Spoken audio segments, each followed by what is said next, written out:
Hi, welcome back guys. This is your friend, Lettuce Head Fanfics. Back with amazing fanfiction. This is the series of What If Deku Had Empathic Psychometric Quirk. Please give this video a like and subscribe to the channel if you want more videos like this. Now let's get into the fanfic. Izuku thinks he might have been better off if he were quirkless. At least then he wouldn't register as a threat, could try to fly under the radar, invisible to anyone who cared. Instead he's trapped with a quirk he can't control and a lifelong tormentor with the face of the only friend he ever had. Really But really, he doesn't know how he ever thought he was worth something in the first place.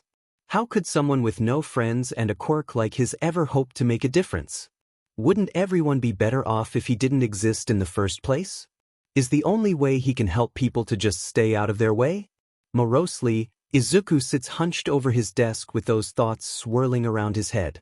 He knows the teacher will be talking about their career plans today, and he knows he's going to get called out in front of the whole class. Which always ends the same way, with Izuku on the ground, in incredible amounts of pain, and Kaken standing above him, laughing cruelly at his inevitable fate. And everything turns out how he predicted, except Kaken goes for a more vicious, underhanded route than Izuku would have expected. It's not the first time he's been told to kill himself, though. Heck, it's not the first time Kaken has told him to kill himself. Doesn't mean he's any less surprised, or any less hurt. Honestly, Kaken would make such a great hero if he only thought about what comes out of his mouth sometimes. And maybe if he didn't have Izuku in his way, he wouldn't have to at all. He deserves what the explosive blonde puts him through. Deserves to be put in his place. The walk home isn't any better. Covering up as much skin as possible to avoid using his quirk can only do so much when the person is slime and can seep under his clothes and into his mouth and oh. The villain is already hurt, aching wherever he comes in contact with anything, and it only takes a few seconds for Izuku to feel the terror underneath the malicious SDSM suffocating him, and the villain's voice is just as slimy as the rest of him when Izuku's quirk manifests the whispers of his mind. Die already. He's coming, I don't have time for this, brat. I need your body, hurry up. Is this how he goes? He didn't even have to take action himself. But of course, the universe is never so merciful to him, is it? Freaking All Might saves his life, grinning as brightly as ever despite the radiating pain the boy can feel in the man's side when he merely taps his face to wake him up. He bolts upright, gasping in remembered agony as he pulls away from the hero, staring up at him in shock. How are you alive? All Might looks confused until Izuku gestures vaguely at his side, his words a mere horrified breath. You don't even have a stomach, what the heck? The man straightens his posture abruptly, a shadow passing over his brilliant grin. After a glance to either side, as if to make sure they're alone, he deflates in a cloud of smoke. Izuku, shocked into silence, can only listen as the stick-like figure outlines the most gruesome tale Izuku has ever heard outside of fiction, swearing the boy to secrecy at the end. As if Izuku were stupid enough to put his idol in danger like that. And then, as inevitable as Izuku's impending death by stress anxiety and heart failure, comes the question.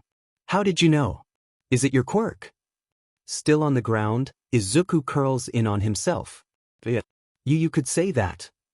All Might hasn't been smiling since he let go of his larger form, but now he takes it one step further and frowns, then asks the one question Izuku could go his entire life without having to answer again. What is your quirk, my boy? There isn't any way he's getting out of this, is there? The freaking symbol of peace just spilled what was probably his biggest secret to a random kid on the street. If he doesn't return the favor, what kind of person does that make him? And so he answers. My quirk is called Empathic Psychometry. He begins carefully, finally pulling himself to his feet so he can run if he needs to. It's touch-based, needs skin-on-skin contact, but I can't turn it off. He looks up at All Might and winces a bit at the intensity of his dark gaze, quickly ducking his head again. As soon as a physical point of contact is established, the first thing my quirk does is give me a sort of impression of a person's physical state. I feel the other person's pain in a sense. Izuku trails off, but it doesn't look like All Might really needs him to keep talking, something thoughtful entering his expression. So you felt my old injuries when I woke you up? Ah yes. Really doesn't get why the man doesn't look uncomfortable yet, or why he doesn't make Izuku finish the explanation when he clearly hasn't shared everything. He's grateful. He doesn't particularly want to talk about it. All Might shifts his gaze to the bottles in his pockets. Well, my boy, would you like to accompany me to the police station to drop this villain off? I'm sure the detective I'm going to report to would like your version of events, and there should be someone there to look you over to make sure you're all right. Ah, he shifts and glances up at the man's face, baffled by the sincerity there. Sure. Excellent. Come along then. Even in his skeleton form, the hero is surprisingly fast, and Izuku has to scramble to catch up and keep pace. Now that the attention is no longer fixed on him, his long-suppressed curiosity is starting to bubble up inside of him. And come on, this is All Might. Who wouldn't want to ask him questions? All Might, to his credit, appears more than happy to answer the boy's timid queries, laughing boisterously as the kid's excitement and awe starts shining through his fear and concern. Looking back, this is probably one of the best days Izuku has had since manifesting his quirk, villain attack and all. He can only hope that there are more such days peppered about in his future for him to look forward to. Of course, it would be irrational of him to think any of them would have All Might in them, so maybe his life is just peaking right now. Who even knows? All Might will probably forget about him in a few days, and everything will return to normal. It's not like he has much of a life to look forward to anyways. All Might wants to train him. All Might wants to train him. He even told him his real name as soon as Izuku introduced himself and admitted he wants to be a hero. The hero's detective friend, Tsukachi-san, stifles a laugh behind his hand as Izuku vibrates. In badly suppressed excitement, which is enough to snap the boy out of it. He smiles sheepishly and ducks his head, gripping the straps of his faded yellow backpack to keep his hands from shaking. No, kid, it's fine, the detective reassures him, still smiling slightly. I'm glad you're excited. I don't think Toshinori-kun could have picked anyone better. You seem like a good kid. As hesitant as he is to take the words at face value, Izuku can't help but glow at the praise. What he misses, though, is the flash of concern once he turns back to All Miyagi-san, grinning in anticipation. He misses how the detective makes a small note and shows it to his friend over the kid's shoulder, and the answering nod is nearly imperceptible to anyone who happens to see. The moment passes, though, and Yagi-san asks Izuku for his contact information, promising to get in touch soon to organize his training regime. Izuku quickly scribbles it down, his cheeks hurting with how broad his grin is. He blinks at a sudden idea and whirls on the detective. Can I talk to the villain? I have questions. The adults share another look over his head, and Yagi-san offers a slight raise to his eyebrows. He can't do much harm, can he?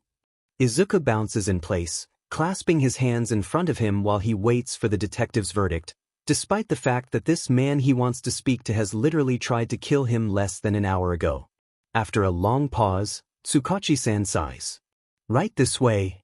The quirk suppressant holding cell is a surprisingly short walk away, but Izuku doesn't dwell on it. He rehearses his questions instead, and as soon as Tsukachi-san gives him the go-ahead, he launches into them. When you first saw me, you said something about me being a disguise. Does that mean you can control bodies? Do they have to be human, or would animals work? Are animals too small? How much of your mass is you and how much of it is an extension of your quirk? Are you normally green and slimy, or is it because you were running from All Might through the sewers and picked up the stuff down there? How fine is your control? Do you have to move around as a blob, or could you spread yourself really thin and crawl across the ground to go undetected? Why are your eyes and mouth the only parts of you that are solid? Do you eat like normal people? Do you even have a stomach? Or internal organs at all? Do you just absorb? He's interrupted by Tsukachi-san clearing his throat, though it sounds suspiciously like he's covering up a laugh. I don't think he can answer your questions when you ask them that fast, Midoriya-kun. The villain looks almost grateful that Tsukachi-san stopped his incessant questions. Do you like quirks, Midoriya Shounen? Yagi-san inquires curiously, curling an arm around Izuku's shoulders and not so subtly leading him away before he's got his answers. Those were clever insights about a quirk you'd hardly seen in action. Oh well, he still gets to talk about quirks. It's a hobby of mine. Usually I write down my observations in my notebooks, but I've always wanted to be a hero, you see, and I thought, well, learning how to combat various quirks would be one of my best bets. Yagi-san smiles, harnessing the shadow of his alter ego's fearless grin while he urges Izuku to be on his way home. With dedication like that, I'm sure you will become an amazing hero. Izuku nearly floats home that evening with those words ringing in his head, and because, while oblivious, he is a smart boy, spills the entire series of events to his mom. They both cry. A lot. It's a good time. Then the next day, Yagi-san calls. Izuku's mom bursts into tears as soon as he introduces himself. Are you okay? He sounds flustered, surprised, his voice just loud enough for Izuku to hear from his place on the couch next to her. Is this a bad time? No, you're fine. She sniffs, smiles waveringly. I'm just so glad you've offered to train my boy. It's such an honor. At the other end of the line, Yagi-san chuckles, and speaks again, but his voice is lower now that he isn't panicking, and Izuku can't hear him anymore. But that's fine. He's probably just talking to Ka-san about training, right? Unless he's calling to call it all off, because he realized he made a mistake, or he found someone better, or... Thankfully, Izuku's worries are for nothing, and the next day after school finds him on a beach full of trash and looking up at the shadow of a smile on Yagi-san's face. It's almost surreal being here, being trained by the #1 hero. His enthusiasm may wane slightly over the next several months of hauling trash, but not his effort. Day after day he shows up at the beach and cleans, usually with Yagi-san, but also on his own. He follows the schedule set for him, exercises, eats when and what he's told. The entrance exam looms closer than ever. Izuku knows it will be a turning point for him. He just hopes he doesn't fail too spectacularly. Izuku doesn't think he's ever consistently been this on guard his entire life, and that's saying something. Just walking through UA's gates is nearly an out-of-body experience, and he's very careful not to trip and make a fool of himself prematurely. Following the crowd of other applicants to the exam introduction, Izuku glances around for a seat, and wow, he knew there was going to be a lot of people, but the crowd is making him antsy, and is there a way for him to watch from the back of the auditorium? Nope, assigned seating. Hey, he can do this. Just breathe, Izuku, breathe. Having Present Mike preside over the entrance exam is a welcome surprise. Being seated next to Kaken for the introduction is not. Izuku has mixed feelings about the robots. On the one hand, his quirk is decidedly unhelpful in fighting anything non-human. On the other hand, he doesn't have to use his quirk, then, so, a win? Kinda? It's not like he isn't going to fail whether he uses his quirk or not, so does it really make a difference? Besides, he has his arms wrapped from his fingers to his shoulders, he's blocked himself from using it anyway. The other applicants milling around before the gate of the exam appear to sense his distress and murmur amongst themselves to laugh at his discomfort, writing him off before the exam's even begun. And while they aren't exactly wrong, it still hurts. He should be used to it by now, he doesn't know why it always bothers him. They're right after all. Start. Izuku jolts into action before he even thinks about it, hyper-aware of the area around him like always. He wants to get as far as he can before he starts looking for points so he doesn't have to risk brushing shoulders with his competitors. Present Mike says something else, but it's drowned out by the blood rushing in Izuku's ears. The first robot he comes across ends up being destroyed by a blonde boy with some kind of beam quirk. Immediately after destroying the machine he poses, as if there are hidden photographers, and Izuku has to tackle him out of the way of another robot's lasers. The boy flushes, mutters what Izuku hopes is thanks in what sounds like French, and runs off before Izuku can bring words to his tongue. He sighs and moves on. Though he has little opportunity to take down a robot himself, and in the situations where he does he often finds himself shoving other applicants out of the way of near certain maiming. Has it occurred to any of them that passing the exam doesn't mean much if they have no legs or brain damage or a broken spine coming out of it? Yes, Izuku is being reckless just being here, but he has reasons. Sort of. Okay, not really, but at least he's aware of his surroundings, alright? Aware enough to realize, oh, that's a big robot at the same time as that girl is going to die. Which, yeah, Izuku doubts the proctors would let that happen. But no one has stopped the robot yet, which means he's going to act on the assumption that they aren't going to interfere.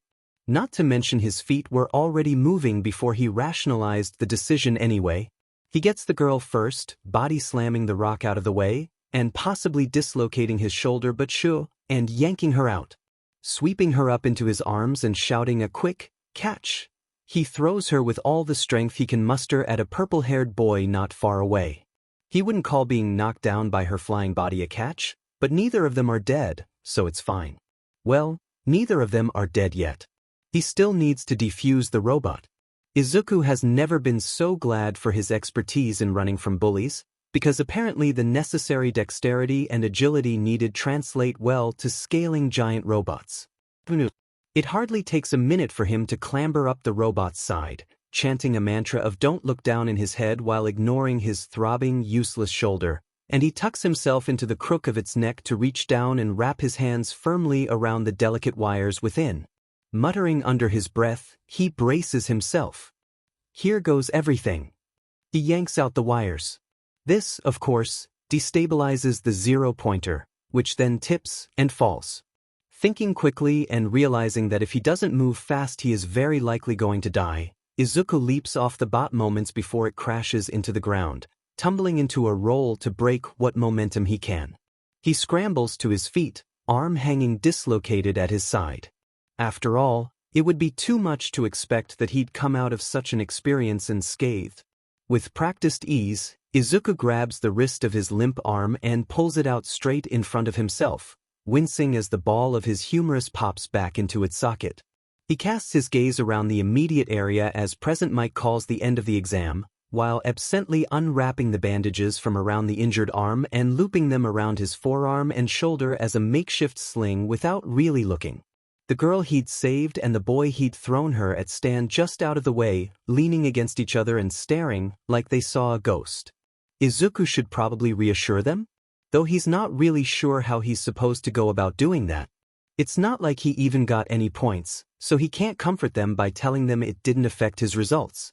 For once, the universe takes pity on him, and Recovery Girl approaches the two and speaks to them in a low voice. Izuku takes the opportunity as the gift it is to wave goodbye above her head and jog out of the arena before she can turn and see him. It's not like he's that badly injured, and he'd rather avoid having her use her quirk on him because that would mean she'd have to touch him and…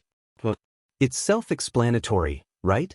Now all he has to do is wait for his rejection letter and try to figure out how he's going to cope with Yagi-san's disappointment. When Izuku can't sleep, he wanders. It's dangerous, sure, and Ka-san would definitely freak if she knew about it, but there is just something about the relatively quiet streets and the soothing dark and having the cool, fresh, night air all to himself that calms the ever-present trembling in his bones. It's relaxing, really, despite the constant threat of bodily harm if a mugger comes across him. Not that any ever have. That doesn't mean that it isn't instinctual to whirl around and punch a strange man in the face when he feels a touch on his shoulder, though. Izuku's fist meets the flesh of the man's palm instead, which he is intensely grateful for when he recognizes who he almost assaulted. Your Eraserhead. And honestly, the amount of awe in his voice is going to be so embarrassing when he looks back on this moment. It's an honor to meet you, sir. The underground hero blinks slowly before sighing and releasing Izuku's fist. What are you doing out so late, kid? And how do you know who I am? Oh well. Izuku rubs the back of his neck sheepishly, still starry-eyed but trying to pull it together enough to actually formulate a semi-coherent answer. My room is kind of stuffy and constricting sometimes, so I go out on occasion to get some air, clear my head. Don't worry though. I know the neighborhood really well, and I can defend myself if it comes down to it. Though I'd probably just run, to be honest. I mean, I did grow up with these streets, so… and still he rambles. And in front of a pro hero no less. How embarrassing. And Eraserhead crouches in front of him, head tilted to one side. My other question. I'm a big hero fan. You have, a smallish forum online that I found, he explains, looking intently at his feet now because, oh, right, underground hero, and he probably doesn't want random kids knowing about him. There aren't very many images, but there's enough that I recognized you. And most of the information is actually speculation? I mean, there's a few stories from people you've rescued, like kids you've gotten out of abusive homes and off the streets and stuff, but that's the only concrete information. People don't even know your quirk. Which, can I ask? It's some kind of quirk eraser, right? He glances up to gauge his reaction. The man just blinks at him again, face expressionless, and waves a hand for Izuku to elaborate. No one's ever said you had anything showy, from the stories, and you're underground anyway, so that wouldn't be ideal. In all likelihood it would be a mental-based emitter, and many stories corroborate the theory, since the people you fight don't use their own quirks, usually.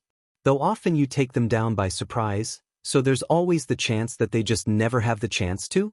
Except for mutations, of course, but those can't really be erased or reversed without hurting the person. And, does your quirk happen to be activated through your eyes? Because in a lot of the pictures I've seen, or at least the ones where you've lost your goggles, which are really cool by the way your eyes are glowing red, but right now they're black, and the brightness is too high for it to just be red eye from the picture itself. But if that's the case, and it is activated through your eyes, that means your hair is kinda a giveaway?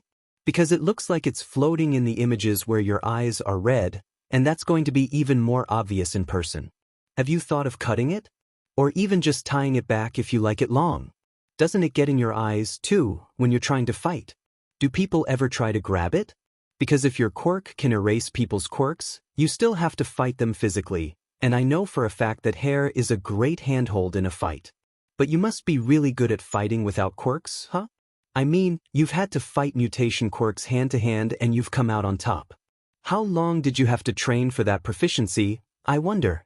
And I guess it's an even better ace up your sleeve if you ever end up in a situation where you can't use your quirk, because it would still give you a leg up on your opponent. Kid, Eraserhead interrupts, holding up a hand. Breathe, for a sec, alright? Just listening to you is making me tired.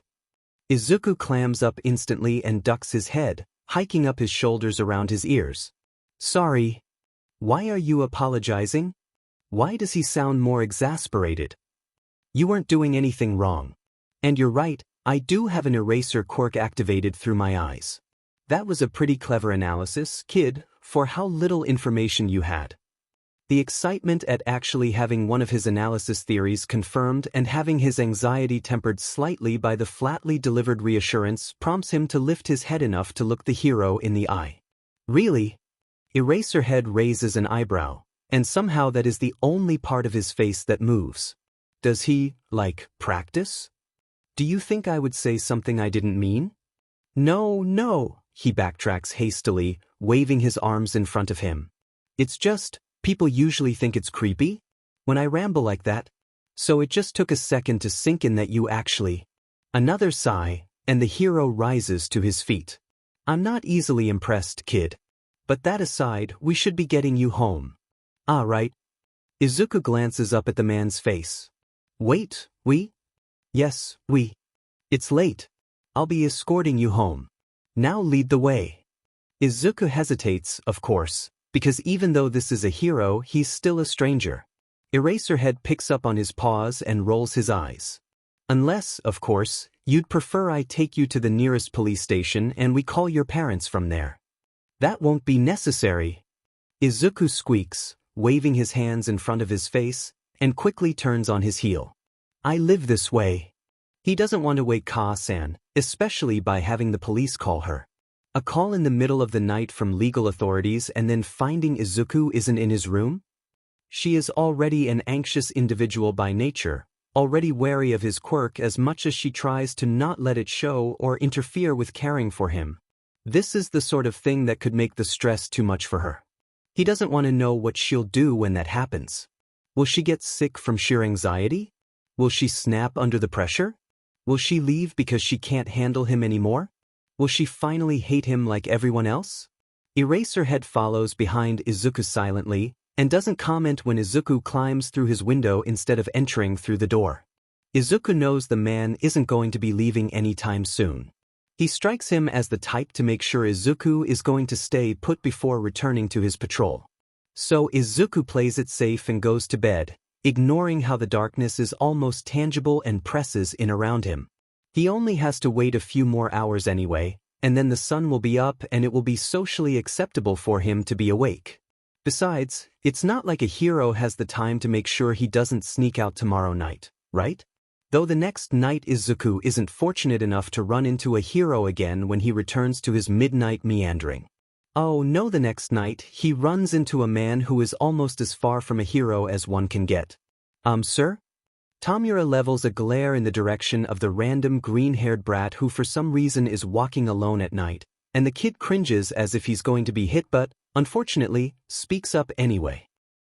You're bleeding.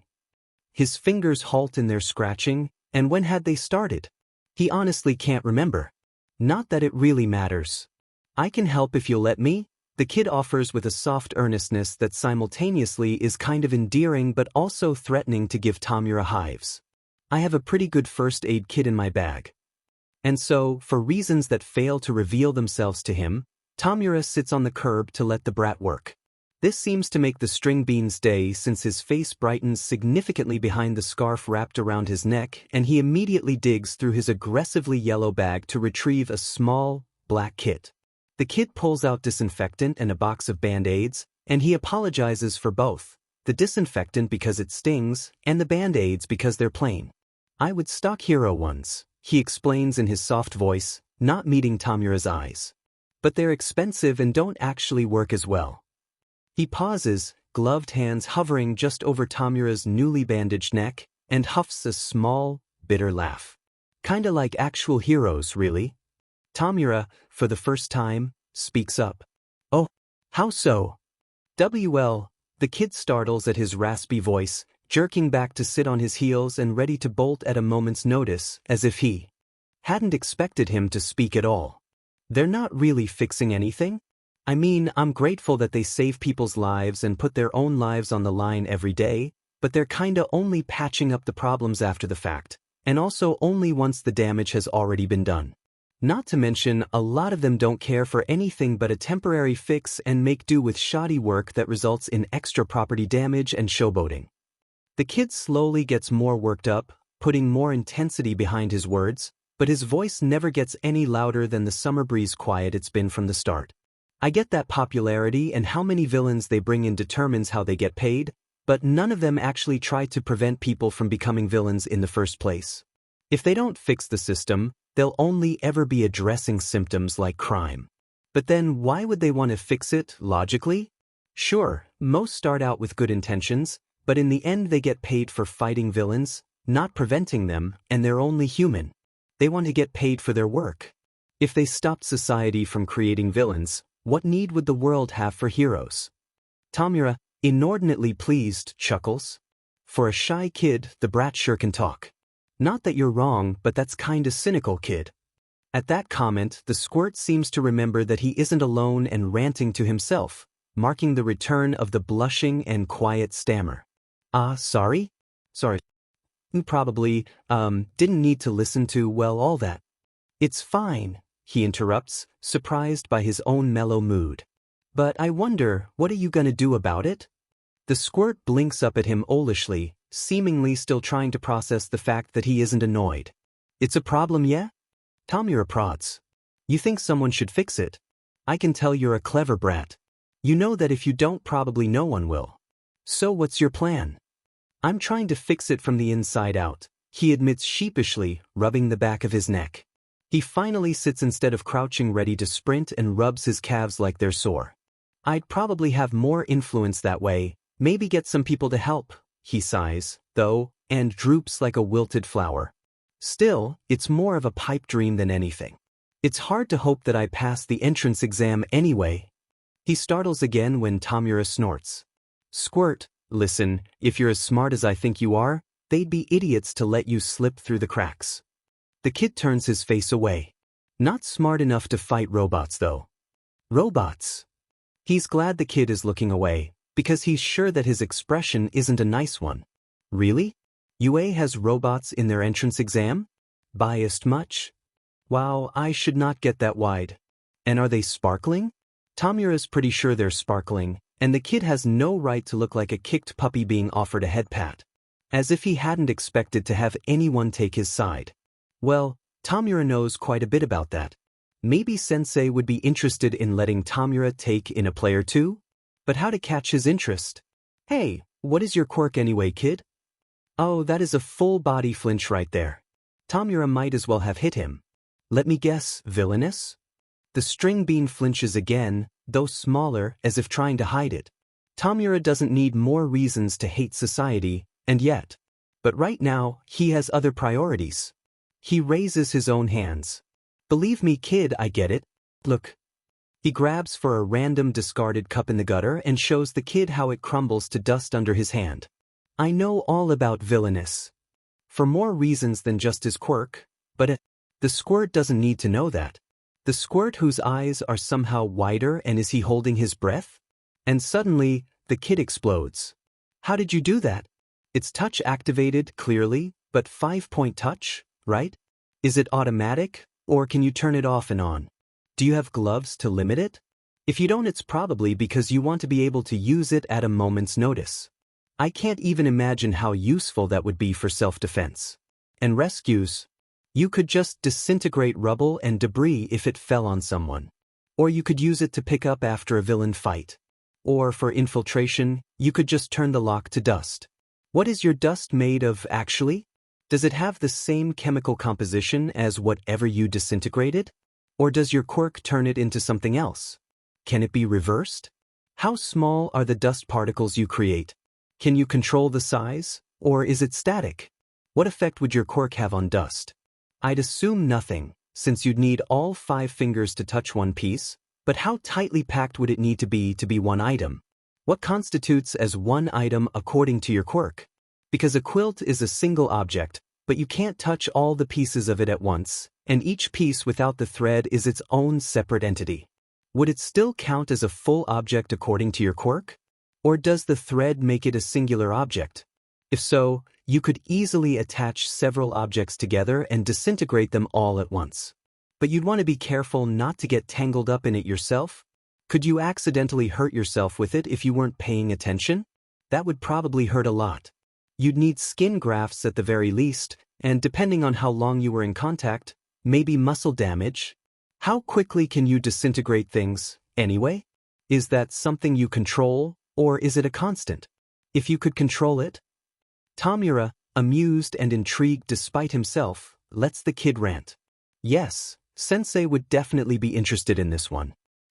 The squirt is clearly clever enough to actually pull off whatever it is he's planning to do with the hero system, and wouldn't that accomplish the same goal? The end of hero society, brought about by a hero hopeful, one of their own. Sensei would appreciate the irony of that, surely? For now, Tamura is looking forward to seeing how far this kid can go. Izuku stares at the disc on his desk, still numb from the message he's seen 3 times now but still can't bring himself to believe. He received 0 villain points, as expected, but 93 rescue points. Did something happen to the air? Maybe his lungs? He's feeling a bit lightheaded and shaky. Maybe he should just rest his forehead on his desk and wait for the world to disappear, wait for the numbers and what they mean to stop whirling around dizzily in his head. He passed. He's going to... He passed with the top score. Kakin is going to kill him, but it'll be worth it. Izuku! Cousin calls from outside his room, tremulous. Are you all right? With some difficulty, wiping in vain at the tears constantly pouring from his eyes, Izuku staggers to the door and rips it open.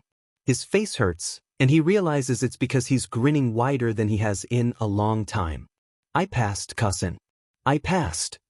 His mother covers her mouth, tears welling in her own eyes, and she swoops down to gather him into a hug. They celebrate with Katsudan that night. Yagi-san calls personally to congratulate him, and the next day Izuku begins preparing for the school that will change his life in more ways than he can possibly imagine. Izuku stands in front of the door to a knot of tension trapped in his throat and making it hard to breathe. This is it. He's here, finally after so long. Taking a deep breath to brace himself, he pushes open the door and peers inside. Only to end up wishing he'd never gotten into UA in the first place.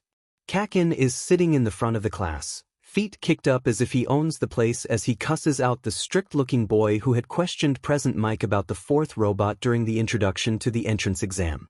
Maybe Izuku can sneak past them without being noticed? That sounds like the best idea.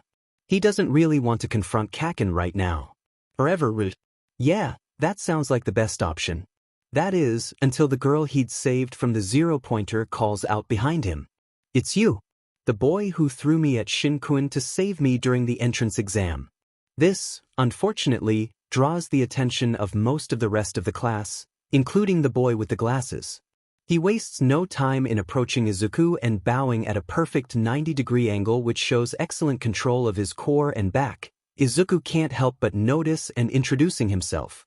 I am Ida Tenya from Sumai Academy. If you are indeed the one who took down the zero-pointer, as I suspect, that would make you Midoriya Izuku, the top scorer of the entrance exam, correct? Though, I'm sorry to have to say that your scarf is against school regulation dress code. Hyper-aware of Kaken's presence, as always, Izuku doesn't miss how his head snaps around at the mention of Izuku's name, nor how the blonde's expression shifts from one of mere irritation to cold rage. At Deku? You're the fucker who took my spot. Izuku's almost more anxious of the fact that Kaken hasn't made a single move towards him than of the clear anger on his face. I didn't intend. Kaken releases a small explosion, face still terrifyingly controlled, shutting Izuku up. For some reason, the rest of the class ignores the temperamental blonde in favor of gathering around Izuku, offering congratulations and asking questions too quickly for Izuku to either answer or escape, like he so dearly wants to. Wow, dude. How'd you get first? Do you have some flashy quirk, or what? That girl said you saved her, right? So manly. A truly noble effort. Fitting of a hero in training. They only crowded closer the more they spoke over each other, increasing Izuku's nerves tenfold.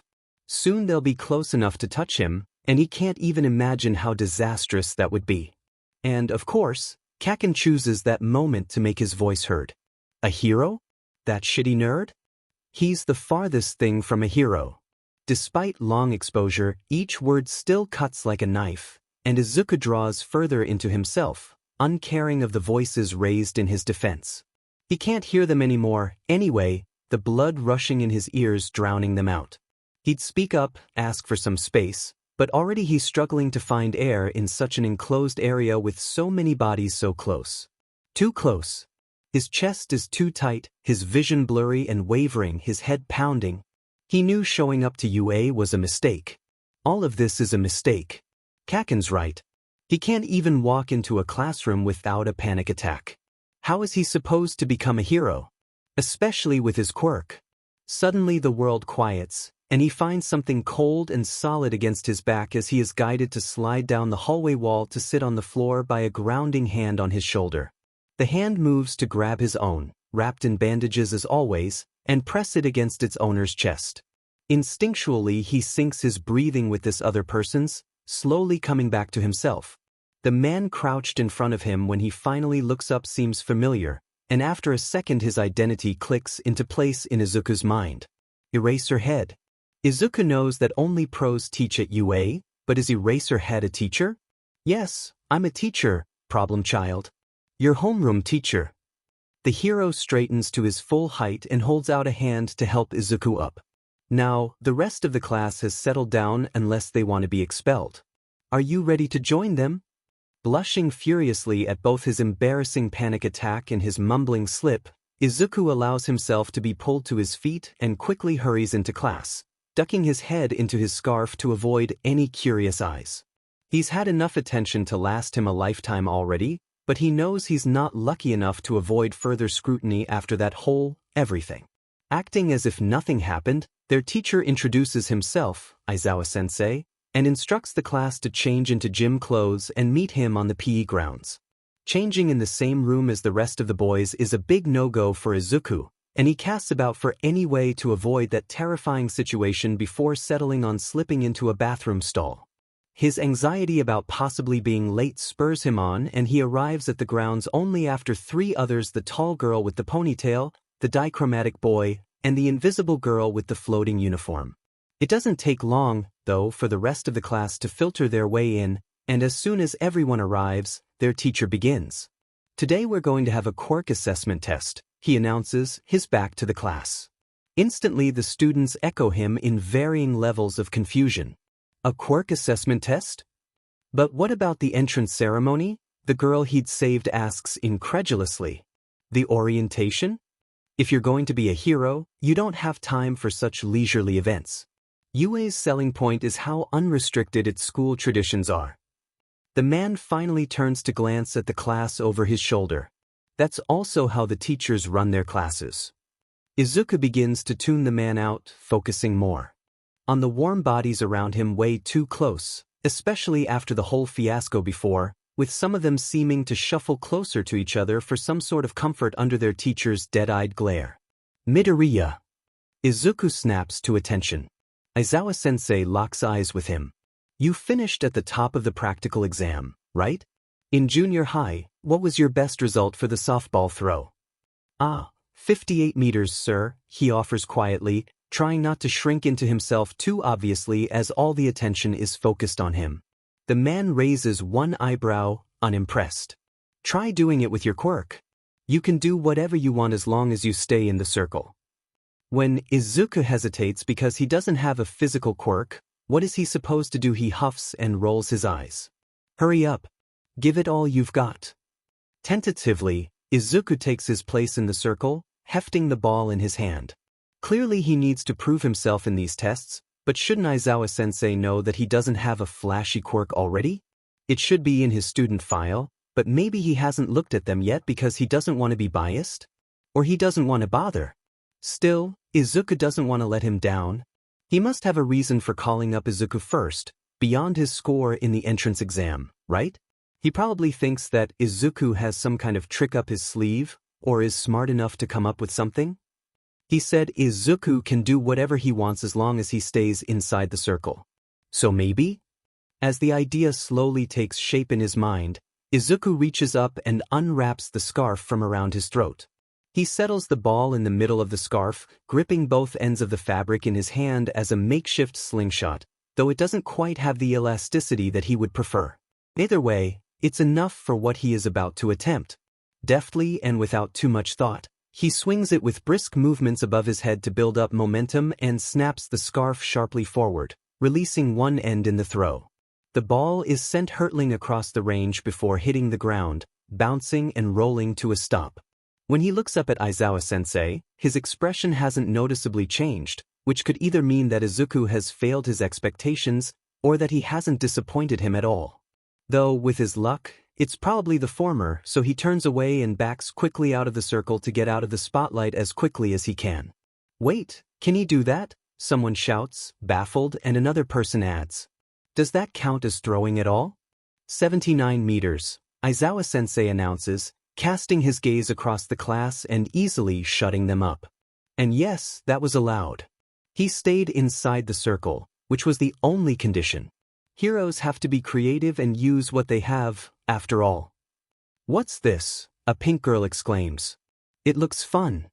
A black-haired boy cheers. We can use our quirks as much as we want. As expected from the hero course. Izuku swallows nervously at the dark aura surrounding Aizawa-sensei and slinks even farther to the back of the group. It looks fun, huh? The class stills at his tone. You have 3 years to become a hero. Will you have an attitude like that the whole time? Aizawa-sensei grins down at the students, ominous and seeming to tower over them despite not having moved. Alright, whoever comes in last place in all 8 tests will be judged to have no potential and will be punished with expulsion. The class riots in protest, but Izuku has already drawn inside himself, panicking quietly. Aizawa-sensei already seems unimpressed with Izuku and the fact he didn't use his quirk, and for tests like these it doesn't really matter if he does. He might as well be quirkless. At the edge of his perception he hears the teacher's droning voice explaining the unfairness of the world and how heroes are the ones who reverse such situations, explaining how UA will be difficult. Izuku knows this, maybe better than most of his classmates, and forces himself to even his breaths because Aizawa-sensei is right. It's not fair. Nothing is, but that just means that Izuku has to make up for it himself. Besides, isn't that what he's going to have to do as a hero? Go beyond. Plus ultra. Aizawa-sensei finishes, a sadistic smirk still playing at his lips. Overcome it with everything you've got. But, of course, the universe won't make this at all easy, and Izuku is paired with Kaken for the first test. He can't help but hesitate at the starting line for half a second when the other boy uses his explosions to give himself extra speed, but it's enough. Kaken is far ahead, and Izuku can feel his teacher's gaze boring into him as he sprints towards the finish line. The grip strength test isn't as terrible, but watching his classmates and especially the six-armed boy with the mask, it is only too clear that not terrible isn't the same as good or the excellent that he needs. Then there is the standing long jump and repeated side steps. Oh, his classmates' quirks are so cool. How is he supposed to compete?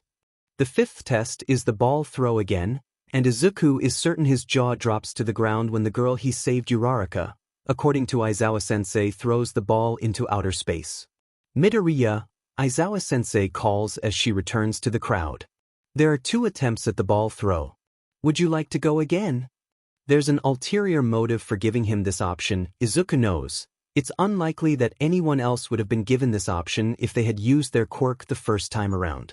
But he doesn't want to back down and draw undue attention to himself, so he accepts the ball with shaking hands and steps into the circle nervously. When he feels his quirk disappear, it's almost like all of the tension in his body is stripped away with it. He relaxes for the first time in longer than he cares to remember, and he shoots Aizawa-sensei Eraserhead a brief smile before throwing the ball with all the strength he can muster. It flies, and Izuku is dead certain that he would not have been able to throw nearly as far if his teacher had not erased his quirk. He wonders what that means for him in the long run, if Aizawa-sensei will determine that he holds no potential with such a disruptive and troublesome quirk that clearly holds him back despite him never using it, but can't really find it in himself to care. After all, he finally knows what it feels like to be free of his curse. For that alone, he will always be grateful to the man. Though, judging by the look on his face promising that they'll speak about this later, Aizawa-sensei isn't as pleased by his reaction to becoming temporarily quirkless. It was nice while it lasted. Maybe another hero school would accept him? Before Aizawa-sensei can say anything, though, one of Izuku's classmates shouts, "Who next, sensei?" And Aizawa-sensei turns to call the next person up, freeing Izuku to hide behind the others until the next test. Once everyone has participated in the ball throw, they move on to the last 3 tests. He doesn't do too badly during the sit-ups and seated toe touch, and he'd say that running from bullies for most of his life did wonders for his stamina for the long-distance run. And then, finally, the tests are over and it's time to see their final scores. The person with the lowest score will be expelled, Aizawa-sensei reminds them, and without further ado presses a button on the device he used to record all their scores to display their rankings. And right beside the number 16 is Izuku's name. He almost sobs in relief. As long as whatever happened at the ball throw doesn't make their teacher decide to kick him out, Izuku is safe. Well, safe for now. Aizawa-sensei has already proven to be unpredictable at best. By the way, I was lying about the expulsion. Case in point, it was a logical ruse to draw out the upper limits of your quirks. One of his classmates comments on how obvious the deception was, while the purple-haired boy from the entrance exam, probably Shinso Hitoshi, according to the rankings, nearly melts into the ground with a sigh, but Izuku is more focused on avoiding Aizawa-sensei's gaze to pay attention to the others. With that, we're done here, the man announces, waving them away. There are handouts with the curriculum and such in the classroom, so when you get back, look over them. Gladly, Izuku ducks his head and moves to follow the class inside, though his relief is short-lived. Not you, Midoriya. Izuku freezes, and a few of his nicer classmates shoot him pitying looks before hurrying off to save their own hides. Reluctantly and without looking up, Izuku turns to his teacher and waits for what he has to say, holding on tightly to his thoughts so they don't run away with him before his teacher can speak for himself. There is a moment of silence, and when Aizawa-sensei begins talking, his voice isn't as flat and harsh as it was during the assessment. Would you like to explain to me what I saw out there today? I don't have a physical quirk, sir, Izuku explains softly, wringing his hands in front of him. I could see as much. That's not what I meant. Startled, Izuku glances up sharply. Aizawa-sensei's expression is still serious as ever, but there's something in his eyes.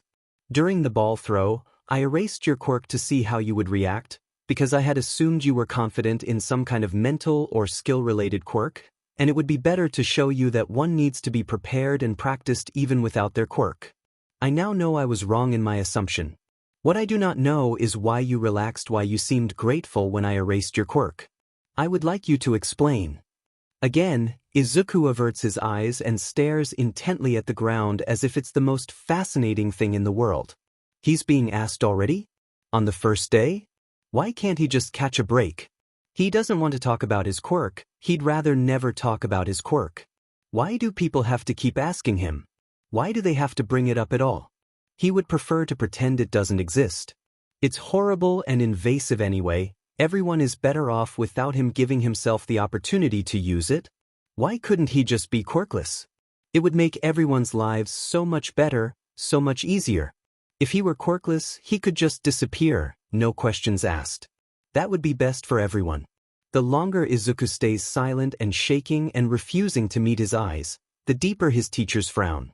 Eventually Aizawa-sensei sighs and turns away. All right, I'll leave this alone for now, but if you ever feel comfortable enough to talk to me about it, I'd appreciate knowing. I'll always be here if you need me. Now, go pick up your syllabus.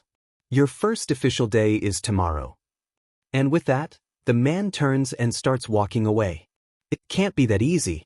He's just leaving without answers? He's not pushing Izuku to give him the information he wants, to explain his quirk and why he detests it in excruciating detail? And he's just left himself open for Izuku to bother, not that he ever will, but it's the principle of the thing. But Izuku doesn't get it at all. Teachers don't offer their time and effort like this without getting what they came for first or expecting to get more out of it. What is Aizawa-sensei's game? And the worst part is that if Izuku doesn't approach him himself, he may never know. Thoughts whirling in a confusing tumble in his brain, Izuku makes his way back to the classroom and picks up his papers, lost in his own mind and the thick fog of anxiety clouding it. He's sure tomorrow is going to be even more challenging, and he wonders how long it'll be until everyone finds out about his quirk and turns on him. He wonders how long he'll be able to take it. He wonders, in the back of his mind, if UA might just be different.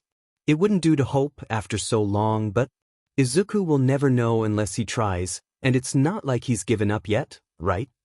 Izuku slips out of the now empty classroom with the syllabus clutched tightly against his chest, trying to keep out of sight of the handful of his classmates loitering by the gate as he leaves and doing his best to blend in with the crowd. As he draws nearer, he identifies them as Ida-kun, Uraraka-chan, and Shinso-kun, unfortunately all people who would have reason to talk to him and that he would be rude to ignore if they called him over.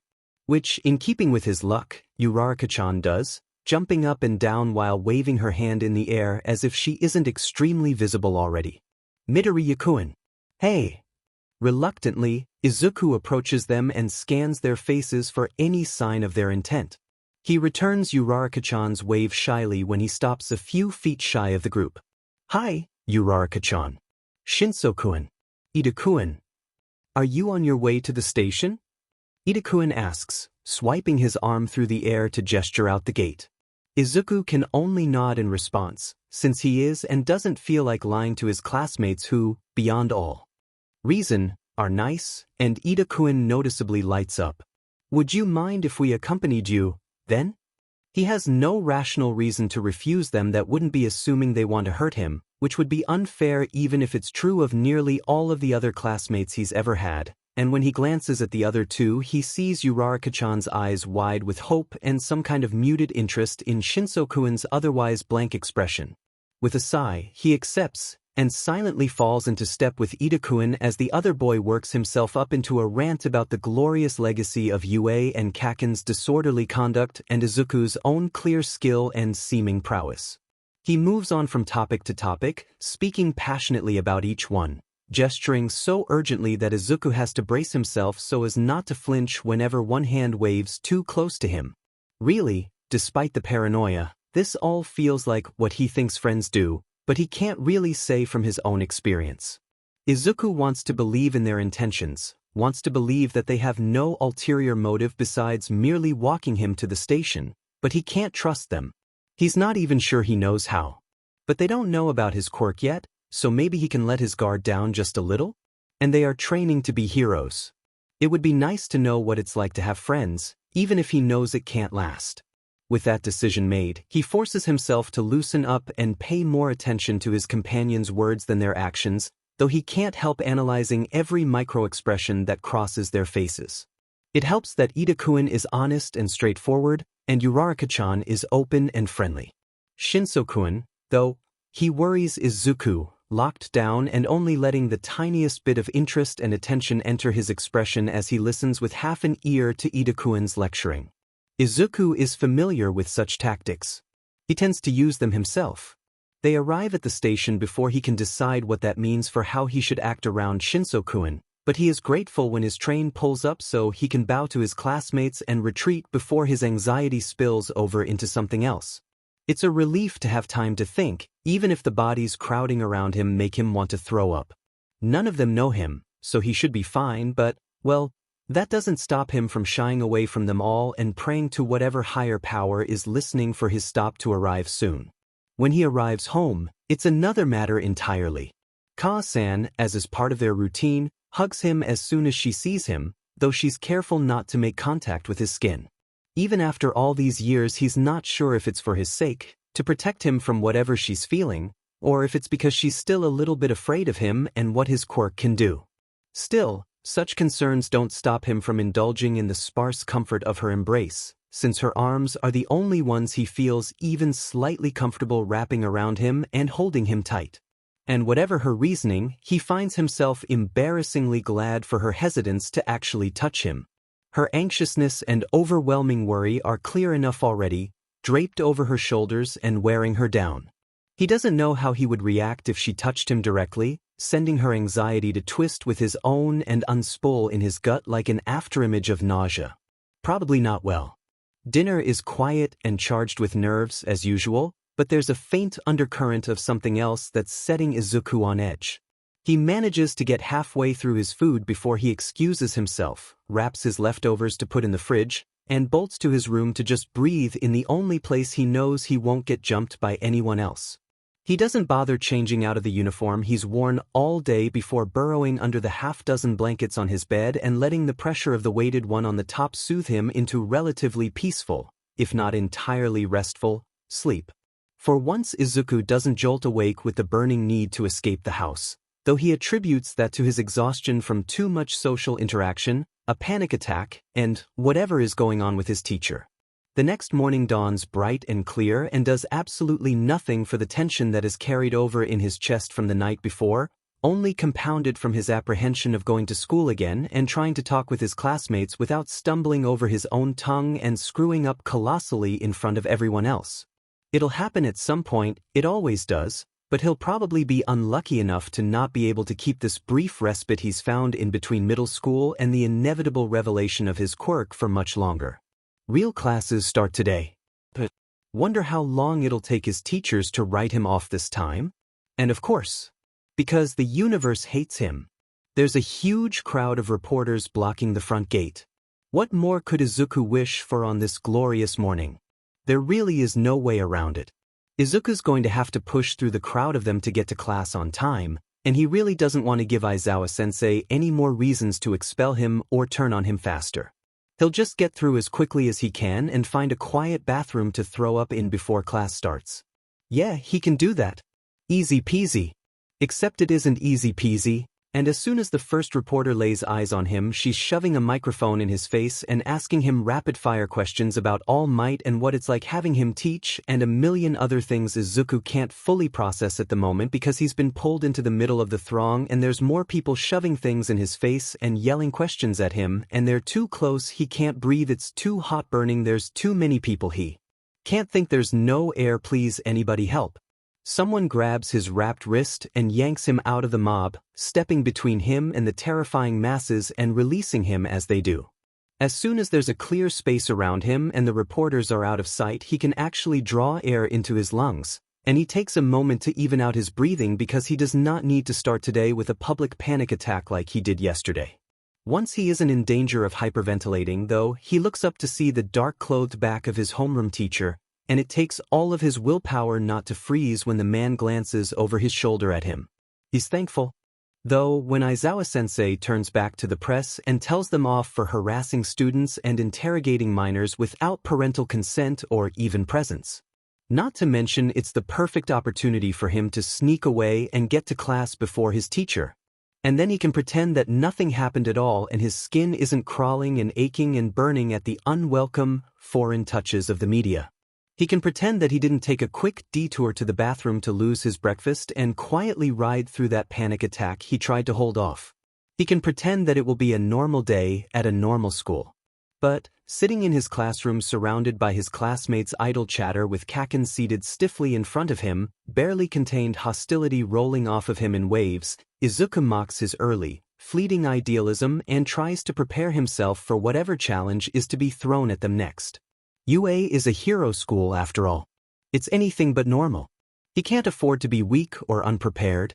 He has farther to go than the others to become a hero, after all. When Yagi-san bursts into the room dramatically, Izuku allows himself a slight moment of calm. He'll be alright. Yagi-san is here. Yagi-san is here and announcing their first activity of the year which, for some kami-forsaken reason, is battle trials. Izuku should start bringing painkillers to school for the headache he knows it's all going to be. Maybe he could bring some for Aizawa-sensei too? He looked like he'll need them. They're told to go change into their costumes, and Izuku takes full advantage of his classmates' excitement to slip away and change in a bathroom, relishing in the safety his own outfit grants him, a dark green, full-sleeved and gloved jumpsuit, a dark, loose overcoat full of pockets, and a hood with a full mask attached. Ka-san wanted to make the suit herself, but he managed to dissuade her and instead offered to let her advise in the design process. The best part? If the outfit was made to his specifications, the cloth is a specially designed fabric created with a metallic alloy and carbon fiber weave. Someday he hopes to incorporate nanotechnology to make the gloves and mask retractable, if he ever decides to use his quirk, that is, and possibly have his suit patch itself so he doesn't need to worry about touching people by brushing against them with a ripped suit, though he knows first years probably won't be allowed that kind of technology right off the bat. For at least, he hopes that's the case. He's the last person to walk onto the field, and thankfully everyone seems more keen on each other's costumes than his tardiness. Not that he can say he's any different, gazing around at them in awe and slight envy. Yes, he'd specifically designed his outfit so it wouldn't stand out, but that doesn't mean he can't admire their more flashy, hero-like costumes, right? Any excitement he might have drudged up quietly fanboying over his classmates is wiped away the moment Yagi-san all might, for now, in this form announces the pairings for the first battle.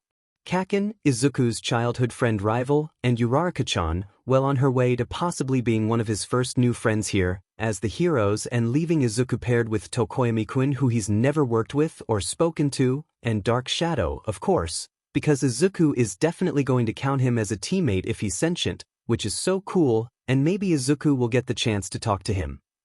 And they are the villains. Is there any way this situation could have been worse? Fighting Kaken, who is sure to be gunning for him, and having to play villain. Kaken would probably be smug if he tried to talk to him now, and he'd say something about even the heroes seeing him for what he is and giving Kaken the perfect opportunity to put him in his place. Tokoyami-kun, to Izuku's endless gratitude, is a calming presence at his side as they both take a good long stare at the bomb. The raven-headed boy tilts his head towards Izuku, and though his expression is difficult to read since his face is mostly beak and feathers, there is no visible or audible hostility when he speaks. I can see the turmoil in your mind, Midoriya-kun. You are unhappy with this matchup and with our assigned roles. Izuku bites his lip and doesn't take his eyes off the fake bomb. Well, Kaken kinda hates my guts. He'll probably go straight for me. And I was hoping Uraraka-chan would be my friend but... He trails off wistfully, but doesn't finish the thought. He doesn't want to drive Tokoyami-kun away before the exercise has even started. In that case, Tokoyami-kun murmurs, stepping towards the bomb. We must show our mettle so there is no reason for her to doubt. He pauses at the papier-mâché weapon and glances back. Do you have a plan? A tiny spark lights in Izuku's chest. He offers a shy smile. Can I ask about your quirk? All Might calls for the activity to start, and Izuku takes a deep breath in preparation. He can do this. It's not like he currently has to act under the very label he's been struggling to avoid since his quirk came in, no siree. He's completely capable of slipping into a perfectly villainous persona without worrying about the impending panic attack he knows is going to come about after the exercise. He'll be just fine. Of course, he can try and convince himself all he wants as he waits on the stairs nearest the most likely point of entry for the heroes, but he's never been very good at lying even to himself. Acting though? Well, let's just say, if he hadn't wanted so badly to be a hero, he'd make an excellent actor. The voices of his opponents echo through the building, and Izuku takes another deep breath before pulling on a manic grin and stepping out into the hall. So the heroes have finally arrived. Uraraka-chan skids to a stop at his sudden appearance, but Kaken roars and blasts towards him without hesitation. Right hook, Izuku notes with as much detachment as he can. Defend with a wrist grab and flip. Kaken slams into the ground and bounces into the wall where the hall turns, his gravity nullified like Izuku had predicted. Izuku hears Uraraka-chan running behind him, footsteps quieting, and lets her run. Tokoyami-kun can deal with her easily. In the dark basement room they've hidden the bomb in, lit only by the sliver of a window near the ceiling. With the room empty, there's not much she can do. Tokoyami-kun will be able to defend as long as Izuku can keep the light of Kaken's explosions at bay, and he likely will be able to capture Uraraka-chan with the environmental advantage. Not that that will do much if Izuku can't capture Kaken, but holding out until the heroes run out of time is more doable. As long as Kaken doesn't kill him first, that is. The explosive boy isn't even articulate right now, actually, just roaring incoherently as he throws himself at Izuku again, aiming for a tackle this time and literally flying through the air. Izuku can't help but wonder at Uraraka-chan's quirk, even as he leaps straight over Kaken's head. Does it have a time limit for each object she touches? Or does she have to release it? How many objects can she affect at once? How large of an object can she affect? What's the backlash? Your fights with me. Kaken howls. What? Am I not worth your attention? Think you can afford spacing out when my fist is in your face? Dodging said fist just in time for the gauntlet to go whistling past his face, stirring his curly hair with its backdraft, Izuku takes the opportunity to enact the next part of the plan. Duck under Kaken's guard and bolt for the nearest staircase, calling over his shoulder, "This has been fun and all, but could you be a dear and stay back here? I have things to do, buildings to blow up." Kaken shrieks at him to come back and face him, but he also tells him that he always knew he was a shitty FING coward, and it's a great thing that he's finally owning up to it, so it's really up in the air. Though his opinion, for once, actually has no bearings on Izuku's actions. He can't let Tokoyami-kun down. He doesn't want him to fail the exercise just because he had the misfortune of being paired up with Izuku. It's actually kind of funny in a twisted way. Izuku has years of experience running from Kaken and baiting him to keep his attention off some other unfortunate soul. He can almost say it's thanks to Kaken that he can give him the runaround, lead him up several floors and away from the bomb, corner him in a room with large windows and only one other exit, taunting him all the while. If there were anywhere Izuku would have a chance to actually catch Kaken, it would be here. The ensuing fight once Izuku decides to stay in one room is brutal, and he honestly can't remember most of it after the fact. It's one long blur of last-second dodging around the built-up explosions from Kaken's gauntlets, not quite successful parries that leave stinging burns in their wake, cutting retorts that he wishes he came up with years ago with how effective they prove to be, and shouted words that really shouldn't get under his skin as much as they do for how long Izuku has been exposed to them. Shouldn't he have built up a tolerance to them by now? Isn't that how it works? Despite the success of his plan, Izuku can't even get close to Kaken. For some reason, even when All Might calls time and declares the villain's victory, it feels like failure. As soon as Izuku knows that their win is secure, he bolts. Why give Kaken a chance for revenge if he doesn't have to, after all? Especially when he still has one gauntlet full of his sweat, which should not have been authorized, Kami. He'd much rather regroup with Tokoyami-kun and ask how his side of the plan went, even if it was clearly a success. He's not sure if he would have heard the announcement of Uraraka-chan being caught, if it happened at all, with how deeply focused he was on not dying in his standoff with Kaken. Tokoyami-kun is kind enough to wait for him by the door, dark shadow still out and hovering over his shoulder.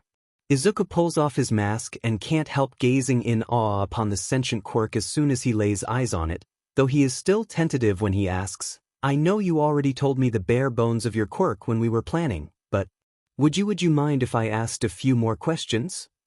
And he really wishes he could read Tokoyami-kun's face, because even though the avian gives him permission, he's not quite sure if he actually is willing to be bombarded for the sake of Izuku's curiosity.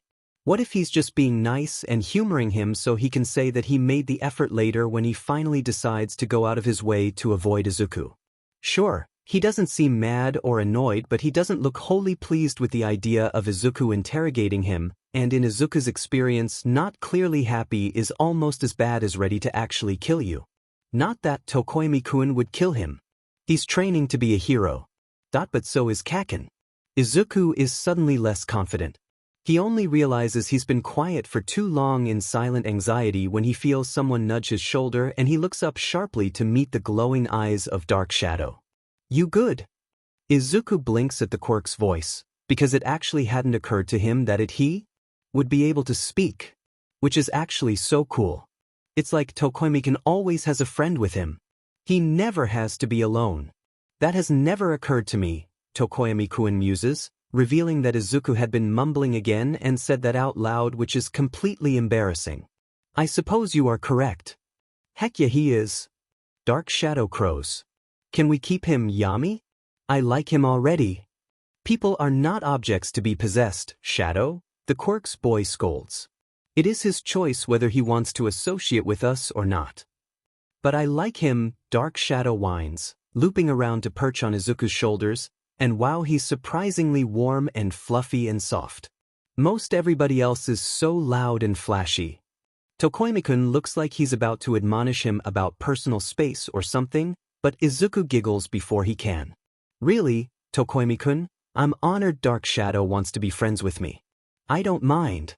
Dark Shadow lets out a quietly triumphant caw and nuzzles into Izuku's cheek. Tokoyami-kun sighs, but does not protest further. Izuku hopes he doesn't feel bitter that his friend has taken a liking to him. Tokoyami-kun opens the door to the observation room and steps aside to let Izuku through first, who nods as he passes him and braces himself to enter the room. Uraraka-chan perks up at the sight of him from where she is talking with a few other girls in the class and bounces over, beaming. "You guys were so cool, Midoriya-kun. How did you keep Bakugo-kun busy? Did you fight him?" "It's not really that impressive," he protests, rubbing the back of his neck and wishing he still had his mask on as he realizes that half the class's eyes are on him. "I've known Kaken since we were. The strategy one used wouldn't work for anyone else." "All the more impressive," Ida-kun exclaims, gesturing sharply to the viewing screen. "You put your previous experience to good use, and despite the fact that Bakugo-kun would have just as much opportunity to analyze your own skill, you still have proven yourself against him."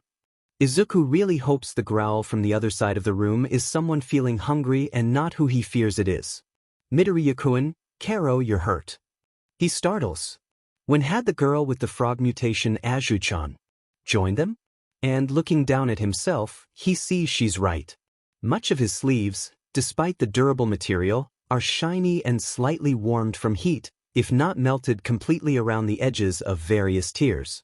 Where the uniform is ripped, red and blistered skin is visible along his forearms, clear defensive wounds from defending his head against Kaken's blasts. There's probably more, but building nausea makes Izuku lift his head again and look away. Still, he offers a slight smile to Azu-chan. "It's not that bad. It could have been worse." "Anything can become worse," Tokoyami-kun murmurs from behind him. "But that does not make the pain we feel now insignificant." Is he trying to make Izuku cry? Is he telling him that he's allowed to acknowledge when he's hurt? Inconceivable. "I'll be fine," Izuku insists, crossing his arms with nary a flinch to prove his point while simultaneously hiding his injuries from view. "Now, whose match is next, anyway?" With seeming reluctance, his classmates turn back to the screens where everyone else is already focused on the fight between the next teams, and Izuku feels his knees go weak with relief. He doesn't know how he would get out of it if he were sent to Recovery Girl. After the exercise, he slips away on silent feet to change and quickly rewrap his arms. No one will question them, since he's always wearing them anyway, so it's unlikely that he'll need to go out of his way to hide them. Then Kami. It only occurs to him on his way home after they're all released from class that Dark Shadow had been pressing against Izuku's cheek after the battle trials and nothing happened. His quirk wasn't screaming with thoughts and feelings and pain. His skin wasn't crawling at the contact. It was actually pretty nice. Maybe Tokoimian wouldn't mind if Izuku cuddled with Dark Shadow in the future?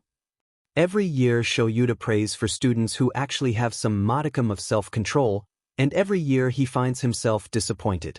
Seriously, all of this ruckus? Just because they want the dubious prestige of being class president? Please. You have the class PRD to decide amongst yourselves, he grumbles, sliding into his well-loved sleeping bag. Don't bother me until you're done. Not that he's actually going to sleep, like he wants his class to think. He doesn't trust them enough for that yet. Though Tenya seems to be doing a good job of wrangling them into some sense of order. Would it be too much to hope that the class would vote for him to be class president? Probably. Yep, and they have elected Midoriya. While they could have done worse, especially with Yaoyorozu as his vice, Shoyuta doubts the boy appreciates it. Now that Shuta's thinking about it, it's probably not a good idea, all things considered, to stick him with the representative job. Shoyuta had taken a look at the boy's files after the apprehension test, and he has a hunch as to why Midoriya doesn't like his quirk and why he shies away from all of his classmates. If Shoyuta is right, that boy's quirk counselor is going to have some explaining to do. And Shoyuta has to make sure that the kid is accommodated. He'll have to look at his files again to see if his scarf has been excused, because he honestly didn't care before now.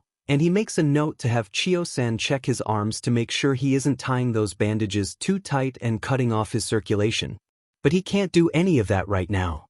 He dismisses his class for lunch and goes to track down Hizashi in the teacher's lounge, where he proceeds to grumble about his new problem child who seems to hate his quirk and, by horrifying extension, himself, while only showing fear and distrust when Shoyuta tried to confront him about it before.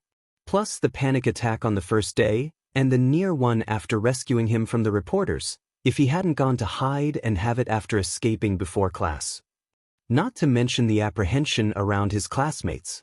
There are literally no good signs right now, and Shoyuta is tired. Sounds like you're already attached this year, huh, Sho? Is Hizashi's first reply, grinning like the traitor he is, though he sobers quickly, recognizing the severity of situations like this. Are you sure that this is all from the court counselor? Have you already checked out the little listener's parents? Shoyuta shakes his head, though his mind wanders to a midnight encounter, and he worries. The kid's files mention Midoriya Inko, a single mother. I'd rather not suspect her, if he isn't in immediate danger. I will be talking to her, though once I track down his court counselor, the kid needs a new one at any rate, and that requires a parent to sign off on it. Hizashi opens his mouth, no doubt about to crack what he thinks is a witty joke to lighten the mood, when the intruder alarms blare over the speakers. It's just one thing after another, isn't it? Proving himself worthy of being called Shuta's best friend, Hizashi checks the system for the disturbance, front gate destroyed, allegedly forced entry by the press, and offers to go help talk to the police so Shoyuta doesn't have to. You should probably find the little listener, he suggests on his way out, brow furrowed. If he's as skittish as you say. Which is how Shoyuta finds himself crouched in front of a hyperventilating kid on the cafeteria floor when the next block of classes start. Kid, I need you to listen to me, he orders calmly, one hand exerting a gentle pressure on the boy's knee to help ground him, using his other hand to shoo away his other students who for some reason have decided to stick around instead of heading off to their next classes. Breathe, all right? Then hold. There you go, just like that. As he keeps up his level instructions and encouragements, Shoyuta can't help but add a mental tally to how many panic attacks this kid has had within the first few days of school already. Merely labeling it concerning would be a major understatement. Being crowded. By that many people all at once was probably hell for the kid, if he's as touch-averse as Shoyuta suspects. Paired with the intruder alarms and general panic, well, at least it's over. Though, come to think of it, the panic could have been one of the worst parts.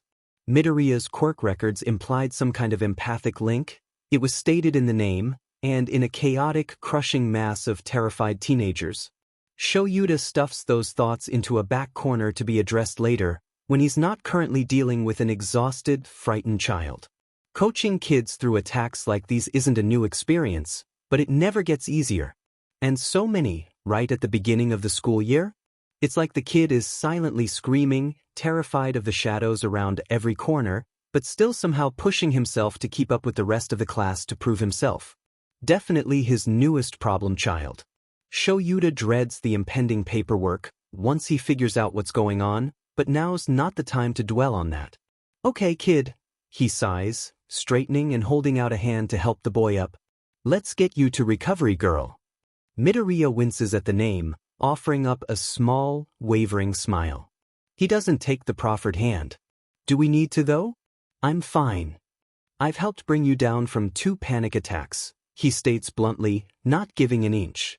And the school year's barely started. I wouldn't call that fine. The kid blushes and ducks his head. That's, nothing new. I can push past them. Narrowing his eyes, Shoyuta crouches down in front of the boy. You shouldn't have to. Attacks like this are draining, and this school pushes your limits. I can keep up, Midoriya insists softly, still avoiding eye contact. And you don't have to worry about this affecting the rest of the class. I won't bring them down. There is so much wrong with that, Shoyuta almost doesn't want to address it. I'll be good, the boy promises before he's given the chance. You won't have to deal with this again. Don't waste your energy on me. Shoyuta wishes Hisashi were here. He'd know how to deal with this. But this kid needs reassurance, and right now Shoyuta is the only one available to give it to him. Midoriya, I want you to look at me. Shoyuta waits a moment, and eventually the kid lifts his head and makes reluctant eye contact. Shoyuta keeps his voice level, with all the sincerity he can muster. It is my duty and my privilege to be responsible for you for the duration of your time as my student. That includes your health and general well-being, not just your education. For as long as I am your teacher, I will do my best by you to see you reach your fullest potential. It is not a waste of my energy to help you get there, especially if it means helping you through attacks like these and helping you figure out how to mitigate them in the future. The kid's eyes are wide and filling with tears at Shuta's quiet speech, and once again Shoyuta wishes Hisashi were here. Crying has always made the eraser hero uncomfortable. Emotions are Hisashi's thing. But at least the kid is finally lifting his hand to accept his teacher's help up. Is that blood on his bandages? He gently grips the boy's wrist and turns his arm so he can see the damp, pinkish spots on the white material. He looks to the kid for an explanation. Midoriya twists his arm out of Shuta's grip without meeting his gaze and climbs to his feet, albeit a bit shakily. I'm fine, sensei. Cutting himself off as if he can tell his lies are falling flat, he heaves a sigh. You mentioned recovery, girl? Shoyuta gives him a long, critical look as he roughly dries his eyes with the back of his hand and decides he's done enough pushing for now. Chiyo-san can straighten him out until Shoyuta can earn his trust enough to actually help. With that he turns and leads the way to the infirmary, with only the boy's near-silent footfalls and occasional sniffles to assure him that the kid hadn't snuck away the moment he took his eyes off him. Of course, the nurse's first words once they step into the room are, "You've made a student cry already, Shuta-kun?" At least it startles the kid into a wet giggle as Shoyuta rolls his eyes at the accusation. I'm not that bad. No, she agrees pleasantly, ushering them into the room. You're worse. Midoriya, to his credit, tries to stifle his laughter, but Shoyuta really can't blame him anyway. He's had a roller coaster of emotions today, and this is a better way for him to crash from the adrenaline than how Shoyuta expected. Chiyo-san, the cantankerous gift that she is, sets about distracting and settling the boy immediately, and the next thing Shoyuta knows is Midoriya hesitantly explaining why his homeroom teacher brought him here. a half-empty bottle of water cradled in one trembling hand as the woman carefully unwraps the bandages on his other arm. "You should have come to me when this happened," she scolds gently, peering at the raw skin and burst blisters of his forearm but not touching. "There are ways I can help you without my quirk, you know." Because, horrifyingly, Midoriya had revealed his intense dislike and fear of direct touch due to his quirk when he explained the situation, and how it could hurt him even. And if that doesn't make Shoyuda want to throttle his quirk counselor even more. "You're not drinking enough water either," she continues, dabbing burn cream along his arms with feather-light, gloved hands. "Dehydration is no laughing matter. And these bandages. I understand you want to cover as much skin as possible, but long sleeves and gloves do that just fine. You're going to cut off your circulation, young man." "The gym uniforms don't have long sleeves," the boy protests meekly, though he appears resigned to letting her have her way, smart kid. "And I don't own any gloves that aren't for winter." "The school will order some for you," Shoyuda offers from his spot in the doorway, startling the kid badly enough for him to almost topple off the infirmary bed. The man smirks behind his scarf and adds, "I'll get a long-sleeved gym uniform commission too." Tears fill the boy's eyes again, and he bows from his place on the bed, barely able to choke out a whispered, "Thank you." Shoyuda aches for this boy, and he doesn't even know what the root of the problem is yet. But he will. Oh yes, he will, if he has to fist-fight All Might himself to do it. Someone hurt this boy, should a student, and he's going to get to the bottom of it, one way or another. No one hurts these kids while they're under his protection. No one. Izuku directs the class as they board the bus, and Izuku is infinitely glad he passed on the position of class rep to his more qualified classmate? Friend? He shakes his head and dismisses the issue. He doesn't want to work himself up over it. The last thing he needs right now is to have another panic attack in front of Aizawa-sensei, not after last time, let alone the rest of his class. When it's his turn, Izuku hunches his shoulders and hugs himself to avoid brushing up against anyone. Recovery Girl had confiscated his bandages, his hero suit was still gone for repairs, and the long-sleeved gym uniform and promised gloves still hadn't come in, which means, for this trip, Izuku is vulnerable and paranoid. He finds a seat as far away from everyone else as he can manage and prepares himself for a long, vigilant ride. Unfortunately, his plan to stay away from his class crashes and burns almost as soon as the bus starts, the first spark being Azui-chan's curious voice. "Midoriya-kun, I always say what's on my mind, Karo," she starts, finger on her chin. "You aren't covering your arms anymore. They are very pale. It must have been a long time since you last had them bare." "Yeah." Kaminari-kun chimes in. "Why did you have them covered anyway?" Izuku curls in on himself, mind racing for a reply. Should he tell them the truth? That he covers himself because of his quirk? But then they'd want to know what it is. He can't just lie to them though. They're his classmates. He can't not answer either, that would be so rude. "Leave the guy alone," Shinso-kun's voice cuts in harshly. "He doesn't owe answers to busybodies." The others, suitably chastened under the boy's glare, offer quiet apologies before awkwardly returning to their own conversations. Little snippets about quirks and popularity and, surreally, Kaken's bad attitude are all barely audible at the edge of his hearing. "Thank you," Izuku mutters, face buried in his hands to hide his embarrassed flush. "I didn't know how to." "It's fine." Shinso-kun waves his words away. "They had no business pestering you anyway. You good?" "Yeah."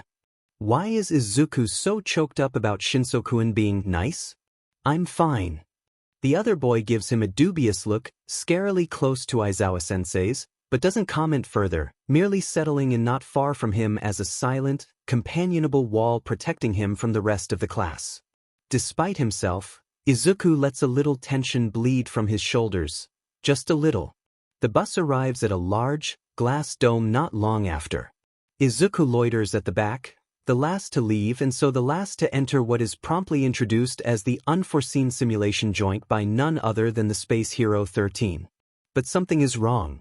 It feels too crowded for such a wide open space. Izuku can't focus on 13's rambling introduction because something in his gut is clawing at him, an unfamiliar bloodlust pressing him down and hatred raking across his skin. Aizawa-sensei, he calls before he can think better of it, voice cracking halfway through because oh Kami, he just interrupted 13 but there's something wrong so Izuku needs to SEK it up and… Before he can warn his teacher, though, one of his classmates cries out in surprise at the dark portal coalescing by the fountain below and his bad feeling is swept away in favor of addressing the very obvious and immediate issue of the villains. One of which, horrifyingly, Izuku can recognize.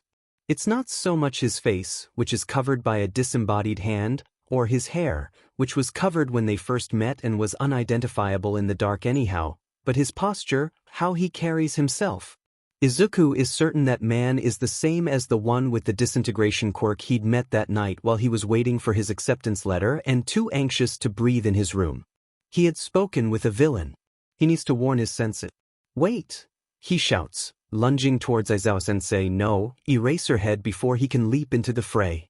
The one at the back, with the hands, he has a disintegration quirk activated through touch. The other one, the one made of black mist, he looks like they're warp, so I think that one's his. Eraserhead acknowledges this information with a nod before launching himself into the midst of the thugs now crowding the USJ center, not bothering to question where Izuku got his information from. Which is good for now, but less good for when this is all over and he has the opportunity to question it and second-guess his stance on not expelling him yet. No, bad Izuku. Save class now, freak out about likeliness of expulsion later. He grabs Shinsokuin's sleeve before his nerves can get the best of him, dropping it as soon as he has his attention, and lets his instincts take over. Can you catch Mist Man? How long can you hold him? Blinking once, startled, he takes a moment to reply. Maybe? As long as no one touches him. Izuku nods and gives him a push before sneaking over to Iida-kun. Once the villain is distracted you need to get help. I couldn't possibly leave the class here. The class president protests in a stern whisper, keeping a wary eye on where Shinsokuin is getting the villain's attention.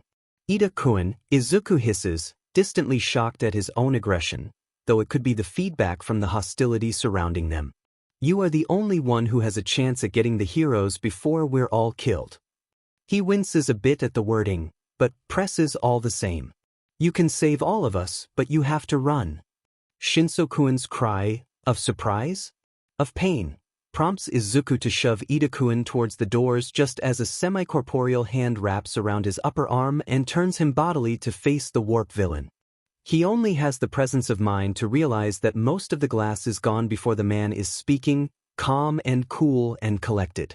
Shigaraki was right, you are very clever. He tightens his grip and opens a portal in front of them. He'd like to speak with you, incidentally.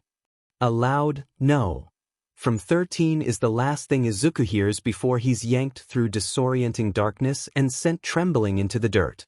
Hey, Sprout, Shigaraki croons, crouching in front of him with a wide smile barely visible behind the hand. Horrifyingly, he still has Izuku's bandage plastered under his jaw. Told you were smart enough to get in. How are you liking it? Warily, Izuku pushes himself into a sitting position and swallows the knot in his throat that threatens to silence him. Despite his efforts, his voice still wavers. You aren't here for me. Nah. The man agrees with a dark chuckle. I'm here to kill All Might. Seeing you's just a bonus. Hey. He tilts his head to the side, eyes glinting with sudden hostility. You don't happen to know why he isn't here, do you? Izuku can only shake his head mutely, wrapping his arms around himself as if they would be any sort of protection. Even if it isn't directed at him, the sheer venom simmering under this man's skin is making him dizzy and nauseous. Are all villains like this? How is he supposed to be a hero if mere proximity to such hatred incapacitates him? Midoriya, Aizawa-sensei calls, frantic and stricken and furious in equal measure, crumpled on the ground like a marionette with its strings cut underneath a hulking figure with raised fists. Shigaraki's head snaps up, a blood-curdling snarl in his voice as he commands, Nomu, kill him. Before he can fully process the words or think about the consequences, Izuku moves.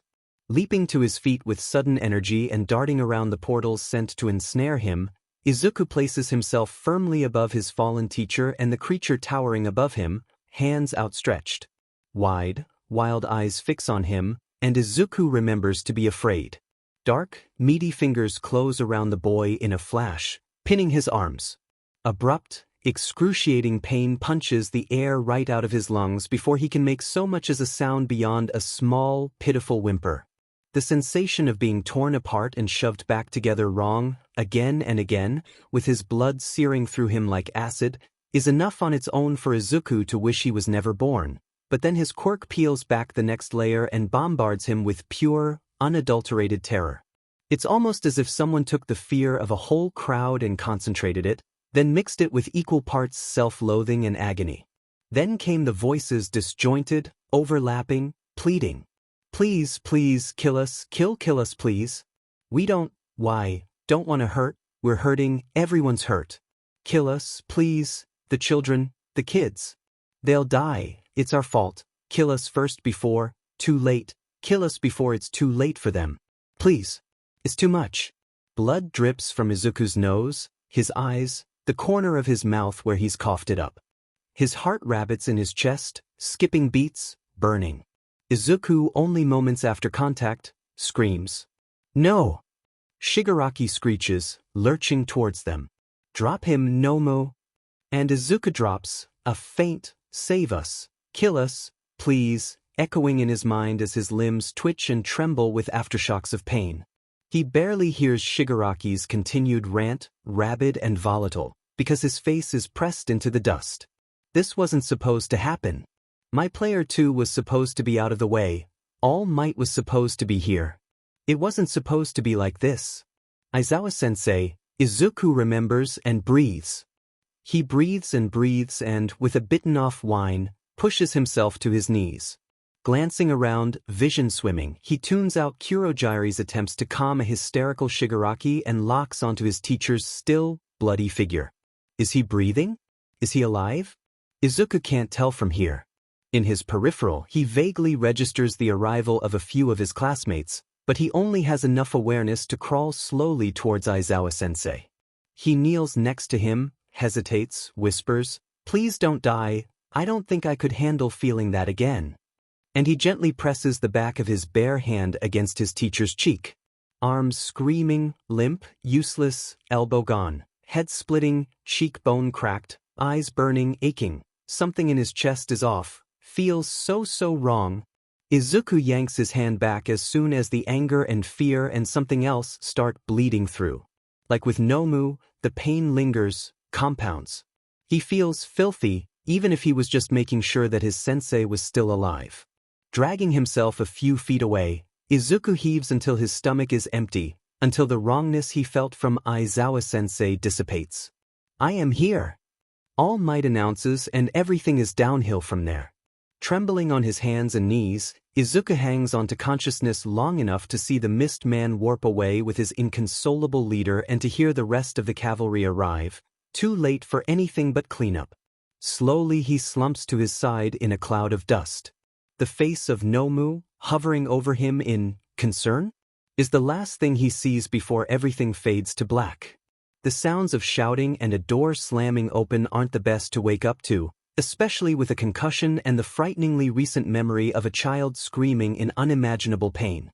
In comparison, that child's voice choking out a sobbed, "Sensei," is a soothing balm to Shuda's remaining aches and injuries, because that means it was all worth it. His problem child is alive.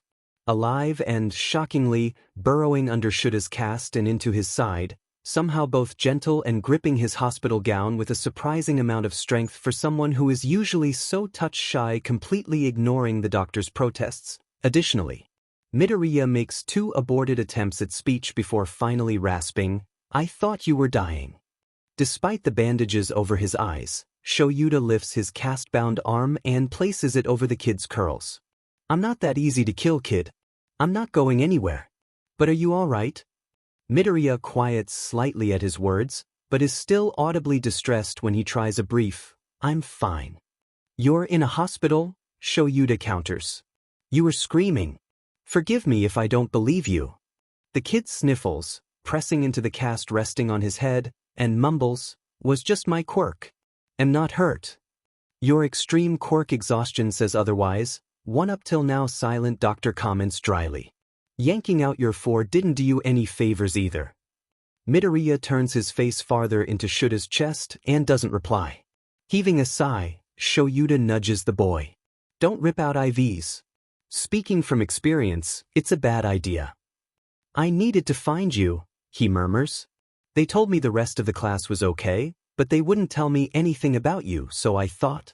Shoyuta shushes the kid as gently as he can with the re-emergence of his headache. I'm alive, you're alive. Next is healing. You know whose job it is to help with that. He can feel the kid lift his head up as he admits, a tad sheepishly, the doctors. The doctors, Shoyuta agrees, smoothing the boy's curls as best as he can in an attempt to offer some comfort. They know what they're doing, so you should go with them for now. You need to be able to attend class, right? Midoriya snorts at that, and something in Shoyuta loosens, relieved. Shortly after, the boy is ushered out of the room as the other doctors start up a routine Shoyuta is unfortunately familiar with, checking the readings on the machines he's hooked up to and asking him questions.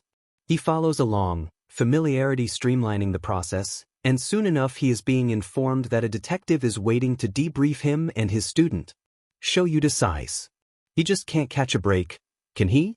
Interviewing traumatized kids never gets easier, especially when in the presence of someone hyper-protective of them. Not even when that someone is a pro-hero he's worked with frequently. In fact, that might just make it worse in Aizawa's case. And, as the icing on the cake, he'd run out of coffee this morning and hadn't had time to pick any up before the start of his shift. Resigning himself to a difficult conversation, Naomasa follows the nurse into the room where the teacher and student are waiting, only to stop short when he sees a familiar face. Midoriya-kun? The kid's focus snaps towards him at the sound of his voice, green eyes blown wide. Tsukachi-san. Naomasa can't see Aizawa's eyes, but he can certainly feel the interrogative gaze boring into him when the injured man asks, seemingly uninterested to the uninitiated, "You know each other?" "We've met," the detective admits, taking the open seat by the bed and across from Midoriya-kun. Under better circumstances than this, but still far from ideal. "I never did get my answers about his quirk," the boy muses, clearly disappointed despite how close to death he was that day. "And it was such a unique one too." Clearing his throat, Naomasa taps the notebook in his lap. Back to the matter at hand, Midoriya-kun. I need to ask you both some questions about the attack. Aizawa grunts his acknowledgement, and Midoriya-kun, while visibly uneasy, nods his assent. Okay. Naomasa uncaps his pen and begins. From your perspective, what was the first indication that something was amiss? The boy shrinks into himself at the question, and Aizawa is the one who breaks the silence first. Midoriya called my name in the middle of 13's introduction, and he was clearly distressed. It was a few seconds before the portal opened in the plaza. How did you know something was wrong, Midoriya-kun? The boy looks down at his hands, and when he speaks it's hardly a whisper. I felt them. With my quirk. They make made, he corrects, brow pinched. Me feel sick. Wrong. Naomasa pauses and assesses the child in front of him before gently asking, Can you describe your quirk for the record? His face twists in discomfort, and each word looks like it is slowly and painfully being drawn from the boy as he softly explains, My quirk is called Empathic Psychometry. When I make skin contact with someone I feel their pain first. He glances sidelong at his teacher, brow furrowed. Then a few moments later I feel their emotions. It takes a couple seconds to untangle them? And it takes a little longer, but, he cuts himself off, chewing on his lip and pulling his gaze down to his own lap. If I'm in contact with them for longer, usually when I can't get away, I start to hear their thoughts. Only the surface level ones. And I try not to, but, well, it doesn't turn off. That last sentence is the first lie out of the kid's mouth, and Naomasa can't help but flinch at it, blindsided by how unexpected it is. This isn't missed by Midoriya-kun, who hurries to correct himself. I can't turn it off. I haven't been able to in a long time. How long? Midoriya-kun squirms, and Aizawa jumps in. Is that relevant to the investigation? No, he backs off quickly and changes track. But I do need to know how you knew the villains were there if your quirk is touch activated.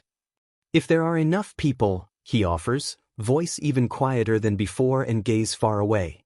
And they are feeling the same thing strongly enough, it bleeds through. It's everywhere.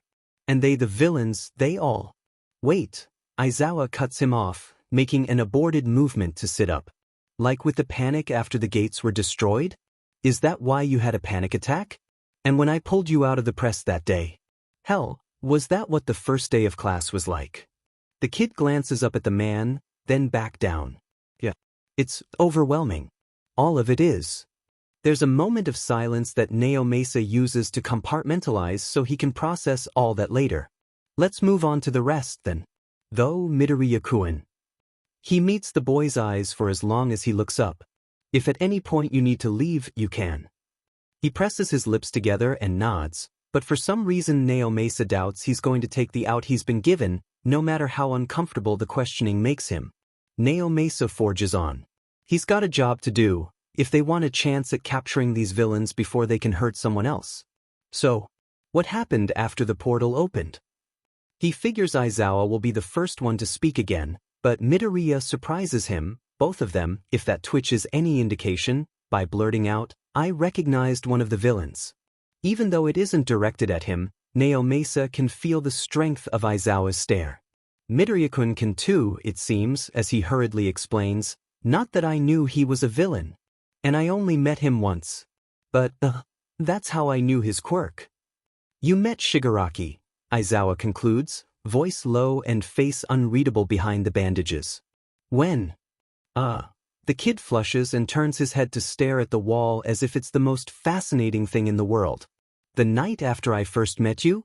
Are you saying, the hero begins with a carefully neutral voice, that the night after I escorted you home because it's dangerous at night, you completely ignored my warnings and went out the next night anyway? And met a villain? The kid bows in his seat towards Aizawa. Please don't expel me, sensei. Why would I expel you? He retorts, his tone as baffled and exasperated as Naomasa feels. That was before you, first of all. I already caused you so much trouble, Midoriya-kun states miserably. And now I know one of the villains, and he seems to like me for some reason? Which can only be a bad thing, because he's a villain. And I have a history of not listening to you already, and you almost died. Through no fault of your own, the teacher interrupts. You already said you hadn't known he was a villain, and it would be irrational of me to assume you'd stop what is clearly an ingrained habit after telling you it's dangerous once. But what do you mean he seems to like you? Naomasa listens closely, choosing not to interject. He'd need the answer to that question anyway now. Midoriya-kun glances at the door, as if he wishes to be anywhere else but here, but stays put and braces himself to answer. Helped him that night. Not with anything illegal. But, well, he was bleeding and I had a first aid kit, so I offered to help. He didn't talk at first, but I made a comment about, he trails off, flushing, before swallowing visibly and forcing the rest out of his mouth. About how heroes only stop villains after they've hurt people, but don't often try to stop them from becoming villains. Don't stop society from hurting them first. The kid's quiet for a moment, but he's opening and closing his mouth as if he's trying to think of the best way to say something before admitting, that's been my driving motivation to be a hero for a while now, actually. It's why I respect you as a hero so much, Aizawa-sensei. But the villain, the kid breathes, voice falling quieter the longer he talks. He turns and addresses his next words to Naomasa. Shigaraki. At the USJ, after Aizawa-sensei jumped in to fight the cannon fodder thugs, their warper escaped and appeared in the middle of all of us by the entrance. He seemed to recognize me. I had tried to get Shinso-kun to distract him so Ida-kun could run to get help, but I don't know. He pauses and scrunches his eyes closed, breathing controlled and forcefully even. He knew me somehow. Said he was told I was clever, that Shigaraki was right, and then tossed me through a portal to him. Then Shigaraki, he called me Squirt. The boy's control wavers, breath hitching, and Naomasa can hardly hear his whispers anymore. Said he knew I was smart enough to get into UA. Then he told me they were there to kill All Might. Naomasa dutifully writes all of this in his notes, then puts his pen down to look Midoriya-kun in the eye. Would you like to take a break? Unfortunately, but unsurprisingly, the boy shakes his head. I'm fine. I want to get this over with. After that, something happened to make him mad, and he told Nomu the big-beaked thing to K to kill. He chokes, the long-suppressed tears pouring down his cheeks. To kill Aizawa-sensei. I couldn't let them. So I ran, without thinking or any kind of plan, just uselessly and desperately. I couldn't let Aizawa-sensei die. But then the Nomu it grabbed me. The kid's voice cuts out, and instead of speaking he stares sightlessly at a spot past Naomasa's head with his lips pressed together and the bar edging Aizawa's hospital bed held in a white-knuckled grip. When Naomasa goes to speak and postpone the rest to give the boy a moment to compose himself, however, Midoriya-kun snaps out of it, and when he speaks it is clearer than he has spoken since the questioning began. They were in so much pain, is what he says, tears still silently streaming down his face. Nomu. They begged me to kill them, before they were ordered to kill everyone else. They begged me to save them. Them? The detective echoes softly. Hadn't the kid just called Nomu in it? The people used to make Nomu. He closes his eyes. Or what's left of them. They're in a perpetual state of dying and being regenerated, I think. In constant agony. Physically, mentally, and emotionally. It's torture. He blinks his eyes open and looks directly into Naomasa's own. Did you kill it? Did you save them? I'm afraid all information on the Nomu is classified, Naomasa tells him gently, which in this case is fancy speak for the higher-ups took it out of my hands so I honestly don't know. He'd heard something about Nomu trying to follow Midoriya-kun's ambulance, but he's not about to tell the kid that. I think that's enough for today, Aizawa interjects gruffly, nudging the boy's arm with the elbow of his cast. Come on, problem child. Rest up, we have class tomorrow. Naomasa takes that as his cue to quietly thank them for their time and duck out of the room, giving Aizawa the space he needs to calm his student. That was a lot of information, most that he isn't sure what to do with. Maybe a coffee on the way back to the station can clear some things up. As an experienced underground hero, Shoyuta doesn't need to see to maneuver in his surroundings. Therefore his limited vision does nothing to stop him from signing himself out of the hospital and making his way to UA before classes start. His students protest his presence, of course, especially the more conscientious ones, but he doesn't shift. He can walk, he can talk, he can teach. He hasn't been late to class once during his career at UA, let alone miss a day entirely, and he doesn't intend to start now. Midoriya's focus is palpable as Shoyuta silences his classmates. The kid would be arguing for him to rest too, he suspects, if he weren't so relieved that Shoyuta is capable of standing in front of the classroom at all. Shoyuta is mostly relieved because he knows the kid is here, breathing and most definitely not a bloodstain in the plaza of the USJ. They're going to have a talk about all of that, eventually, but Shoyuta will let the kid adjust to classes again before that. He was stressed enough after talking with Tsukachi. There is no reason to compound it unnecessarily. Too bad he still has a job to do. You're not out of the woods yet, Shoyuta announces to the class, peering out the slit between his bandages and reveling in their high-strung anticipation, letting it distract him, just a little bit, from the more unpleasant topics he'll have to be focused on soon. The sports festival is coming up, and you can't afford to slack off. The class reaction is mixed, ranging from exuberant cheers of those grateful for something relatively normal to questions from those concerned about the safety of holding such an event so soon after an attack. They're loud, talking over each other, and it's difficult to keep their attention without his quirk. He does his best to allay their fears, explaining the school's reasoning, all the while watching the slow, rising agitation in Midoriya's fidgeting and posture. The kid seems to relax marginally once he gets the class under control and relatively calm, but Shoyuta isn't one to play dice with his students' health over an assumption. Dismissing the class at the end of homeroom, he walks over to the problem child's desk and gives him an assessing once-over. As far as appearance goes, he only looks a bit anxious, which can be attributed to his teacher's presence at his desk, which means Shoyuta probably doesn't have to worry about another panic attack. Still, there are things he needs to discuss with the kid, sooner rather than later, so he asks, "Can you come to my office at lunch? There are a few things we need to talk about, but I'd rather you not miss your next class." Midoriya nods hesitantly, arms tight around the yellow backpack held to his chest. "Of course, sensei."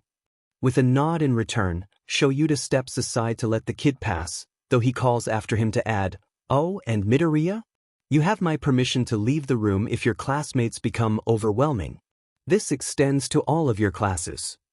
"Oh." Midoriya breathes, eyes wide and voice small as he hovers in the doorway, as if he honestly thought he would be forced to stay and try to learn in an environment that is causing him distress.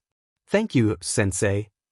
"Not a problem, kid," he dismisses, mentally adding the kid's past teachers to his people to look into. "Just keep up with your studies and take care of yourself. Now, get to your next class." Shoyuta watches the kid bolt out of the room and closes his eyes, wondering if the kid will ever ask for help on his own when he's struggling, or if Shuta's going to have to smother him in it until he accepts. He wonders if he'll ever be able to hear the kid's voice without remembering the echo of his screams. With Shuta's luck, that time will be a painfully long time in coming. If it ever does. Midoriya fails to show up at Shuta's office at lunch, and the man waits 15 minutes before he goes looking for him. No, he's not worried the kid is having a panic attack in the cafeteria. "Shut up." The sound of hushed voices from around the corner prompts him to slow his steps, especially when they both prove to be familiar. Why is All Might talking with Midoriya? Scratch that, why is he talking with Midoriya as Yagi? And why does it sound like they already know each other? Shoyuta creeps nearer to ideal eavesdropping proximity. "Got to be here?" the problem child is asking with a waver. "I was less than useless during the USJ. Midoriya shounen, Yagi interrupts, firm and gentle and far quieter than Shoyuta knows him to be. "You have earned your place here through your own efforts. First years like you shouldn't even come in contact with villains, let alone fight them, and by all accounts you conducted yourself admirably. There is no shame in your suffering." The man might be a dunce of a teacher, but Shoyuta has to admit that he's had to have earned the title of #1 hero somehow. What is this really about, Yagi-san? The resigned, wary suspicion in the boy's voice is as much of a punch to the gut as his casual use of Yagi's name. Again, Shoyuta wonders how they know each other. "Why did you pull me aside? I should be in Aizawa-sensei's office by now. I don't want to disappoint him more than I already do." "I'm sure he isn't disappointed in you, Midoriya shounen. I'm sure he is merely concerned for you as I am." "While you aren't wrong, Yagi," Shoyuta interrupts, stepping fully into view at this opportunity. "This is something we should discuss in private, not in the middle of the hallway." The tall man rubs the back of his neck sheepishly and waves a hand down the hall, towards the offices. "Midoriya shounen mentioned meeting with you. Would you mind if I sat in?" Shoyuta regards him levelly for a moment, if only just to watch him squirm, and eventually sighs. "Fine. Our reasons to talk to Midoriya seem to align anyway." The boy stiffens further at this but still falls into place between the two teachers when Shoyuta turns back the way he came. The walk is silent, and Shoyuta would consider speaking up to ease Midoriya's anxiety if he thought it wouldn't do the exact opposite. Shoyuta lets Yagi take his desk chair once they arrive, because as much as he doesn't trust the man with his students, he doesn't even have a teaching license. Why did Nizo hire him? Had he seen the man's sorry excuse for a first lesson? He's not so heartless as to leave a chronically injured man standing, ignoring the fact that Shoyuta himself should really still be in a hospital. He nods for Midoriya to take the couch and leans against the side of his desk, looking between the other two while he considers how he wants to approach this. The kid looks one strong breeze away from having an anxious meltdown, so he opens with, "You're not in trouble." The kid nods at this but not like he believes him, so Shoyuta continues, "In fact, I believe we owe you an apology." Both teacher and student are looking at him with surprise now, and Shoyuta glares at Yagi because he should know how they've failed the entire class so far, let alone this child specifically. Smoothing out his expression under the bandages, he turns back to the kid and sits on the arm of the couch to be closer to his level. "It's part of our job as your teachers to make sure you have the space and resources to learn and to help you when you're struggling. That includes taking into account how the classroom environment affects you and acting when something hurts you." Midoriya furrows his brow, as if he still doesn't quite believe him and doesn't understand what that has to do with him anyway. Okay. More directly, Shoyuta reminds him, you have had multiple panic attacks in the past few days, were attacked by villains when we were supposed to keep you safe, felt the effects of numerous grievous injuries even if they weren't your own, and are constantly subjected to high emotions whenever you're in a crowd. None of that is healthy, and it's been causing you distress. He doesn't say, just by touching me you felt how I felt and thought I was dying, even in comparison to how you described the Nomu, and how much trauma has come out of that alone. What did you mean by again? Shoyuta watches as something like understanding enters the kid's expression, softening and sharpening it in equal measure. Yagi speaks up next, again in that almost quiet, gentle tone from the hallway. We also need to correct whatever made you think you had to combat the villains yourself. Yes, you are in the hero course, but it hasn't even been a week. My boy, you were severely disadvantaged in that fight, and yet, as far as I've been made aware, it was in part your own actions that ensured the survival of many others. At risk of your own life, Shoyuta interjects with a note of scolding, which we will need to work on. Sacrificing yourself is hardly ever the first course of action you should take. Wide-eyed bafflement is Midoriya's only response.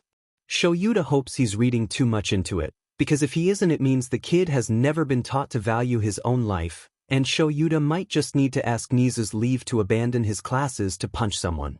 Based on Yagi's expression, he might not even be leaving alone.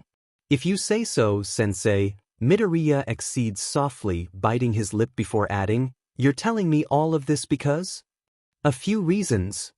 Shoyuta pushes himself off the couch and stalks over to his desk, nudging Yagi aside so he can reach the drawers. Using his capture weapon with fine-tuned precision, he opens one and withdraws a piece of paper, a list of accommodations and suggestions. First of all, in case I wasn't clear earlier, you have blanket permission to leave any room in this school if you are feeling overwhelmed. Empathy quirks are not to be trifled with, and we won't force you to stay in a stressful environment. Secondly, he continues, talking over the kid's attempted protest. We will be looking into post-mandatory quirk counseling to help you with your fine control and possibly help you relearn how to turn it off. The kid's eyes brighten at that last prospect, enough to make Shoyuta hesitate on the third point, if for the stigma surrounding it alone. Last, well, to be blunt kid, I want you to try therapy. The frequency and severity of your panic attacks are concerning, quirk or not. It will be a good way to equip you with healthy coping mechanisms, if nothing else. He holds up a hand before the kid can even do so much as open his mouth. One session. That's all I ask. You can choose to continue or drop it after. Somehow, Midoriya's anxiety seemed to gentle as Shoyuta spoke, so he's relatively calm, if still hushed, when he agrees, okay, sensei. I'll try. And that's it. Shoyuta had expected more of an argument, but he'll take a break when he gets it. Though there's one more issue to be addressed. And kid, he adds, just as the end of lunch bell rings. I'm not disappointed in you. Far from it. I only wish someone had offered you all of this earlier. There are, almost unsurprisingly, tears in Midoriya's brilliant, wide eyes. He bows, both in gratitude and farewell, and ducks out of the room to his next class. Shoyuta doesn't think this will be the end of the conversation, not indefinitely, and that further investigation will only reveal more concerns. Problem child indeed. Whatever Kendo might tell you, Nito does not have an inferiority complex. It's those 1A JRKs who have a complex and a superiority one at that. As if getting ahead because of a villain attack makes them better. Tetsu understands this and shouts from the crush of gawking students, don't get so full of yourself. If you bark too much it'll be embarrassing for you during the real fight. Taking the opportunity provided by his belligerent classmate, Nito assesses the competition. They all stand behind the biggest JRK 1A seems to have, disregarding Tetsu, with only two of them trying to calm the angry blonde down. Even their excuses are lukewarm at best. The redhead even seems to approve of the confrontational JRK's reasoning. It doesn't matter as long as you rise to the top. Police. And he's trying to be a hero? With the blonde marching away now, the energy seems to leave most of the crowd. A blubbering, Purple Midget has to be dragged away by his 1C classmates, babbling about transferring and impressing the ladies. Word of Nito loiters, interested in one as reaction to the issued challenge. They seem to be pretty evenly split between unsettled and unperturbed. It's only when they start filing out for lunch that Nito sees him the only kid who seems to be seriously considering the other class's opposition. Thus he's the last to leave, lost in his own thoughts, and Nito, ever the opportunist, acts impulsively as ever. Hey! He calls jovially and reaches to grab the boy's wrist to catch his attention. He was going to ask if all his classmates were so abrasive and uptight, but he ditches that idea when the kid jerks away and trips over his own feet, falling to his knees and covering his head with his arms as if he expects Nito to hit him. Whoa! Nito crouches next to him, alarmed and immediately toning down his snark to make himself a little less threatening. I didn't mean to startle you, sorry. Are you okay?